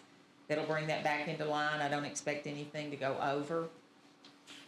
Be happy to answer any questions you have in particular on that. Moving on to the sales tax, we did turn it around just a little bit in the month of February. We're still behind where we had budgeted for the year, about $200,000, but we are still ahead of where we were this time last year. And that's 2 months. Correct, and it is 2 months lag. Okay. So this is like December cash register, which is what I expected. I'm sorry, I ask that all the time. I apologize. It's okay, it's a little tricky to understand. Do you think we're gonna catch up? No. You think we're gonna stay $200,000? Right. And keep in mind, we're above where we were this time last year. This is just their projections from the finance office. So no, I don't think we are gonna get their projection, but we're still ahead of where we were last year. But the budget was based on that number, so I do not think we will catch up. Okay, thank you. Moving on to the budget amendments. We'll start with 141. The first one is one of mine. This is where I need to move some money so that we can pay for our buses. This time last year, we projected that we need $555,000 to purchase the buses. However, they came in about $10,000 more than what I had originally projected, so I need to take $40,000 out so we can buy our 4 buses. Do we have the money in gasoline? We do. We always estimate very high in fuel, and so we're doing quite well on that line. The buses came in at $148,688. How many did we buy? 4. That's what it says. Oh, okay. These are the ones that were budgeted Last year. last year.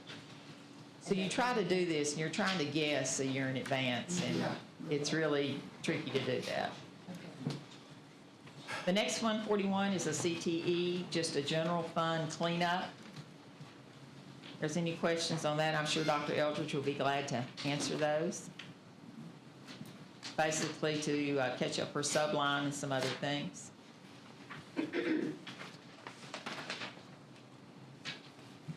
The next one is a 141. This is from our ISM grant. This is just another cleanup.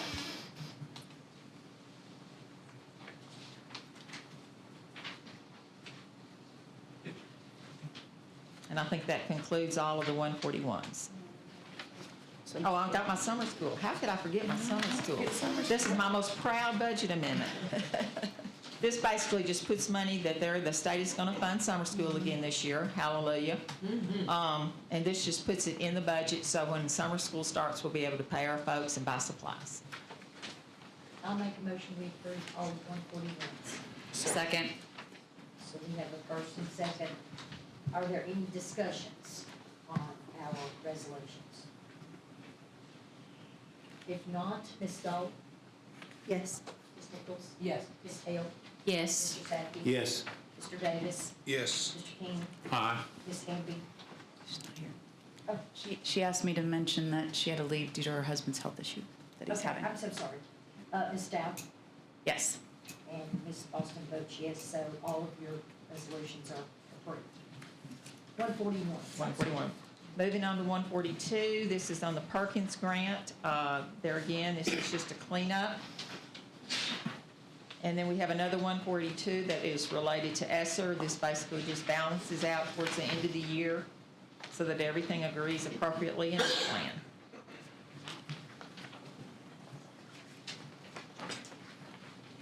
Madam Chair, Yes, sir. move to approve 20D. Second. Okay.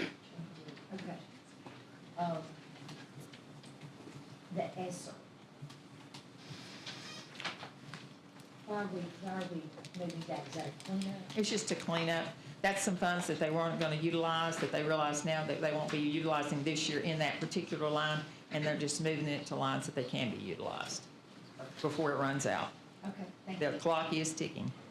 So we have a motion, do I, the second? Yeah, I second it. Okay, thank you. Ms. Stoll? Yes.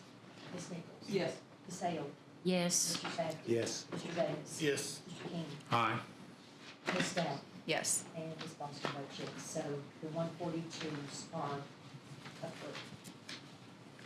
And then the last are our 143 budget amendments. Ms. Hamby is here. Do you have any questions regarding these? These are for our central cafeteria fund. Congratulations, Ms. Hamby. Thank you for your work on getting it. I'll entertain a motion to approve.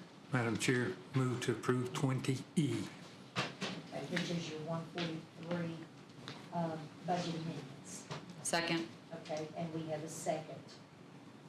Any discussion? If not, Ms. Stoll? Yes. Ms. Nichols? Yes. Ms. Hale? Yes. Mr. Savage? Yes. Mr. Davis? Yes. Mr. King? Aye. And Ms. Stout? Yes. And Ms. Boston? Now we come to the, thank you. Thank Ms. you. Bowden. Thank you. Thank you. We come to the consent agenda. Mr. Sackey, I think there was something. That's you fine. wanted- I don't have a You question. have it in you. Right. We're fine. Move to approve the consent agenda. Second. Okay, so we have a first and a second to approve the consent agenda. Is there any discussion? So you are approving the one that you're saying you want to keep the one in there? Okay. No, that's fine. Okay. Thank you. Okay, all in favor? Aye. All opposed? Okay, old business. Do we have anything in old business that we would like to bring up or discuss? I just had one question while everybody was here. You had mentioned that we received the first draft of the budget, and we've got table salary schedules that were out there from the February Budget Committee meeting. While everybody's here, would it be possible to settle on a date for our meeting for Mr. Stepp to I have to look at the formally calendar. present? So we've got a 4/1 date approaching fast and a spring break next week. So Right. 4/1's the date that we have in our policy for him formally presenting the budget to us. Well, you already have it. He emailed Right. the first draft, but I'm talking about all of us to get together so he can formally present it, go through it with us, Okay, go through the budget with us okay, thank you. as a board. Questions from the media? Cheryl? You don't have any either? Welcome back. I'll, if nobody has no questions in old business or no discussions, no questions from the media, I'll entertain a motion to adjourn. So moved. We have a motion to adjourn. Do I have a second? Second. Okay, all in favor? Aye. All opposed? Jesus.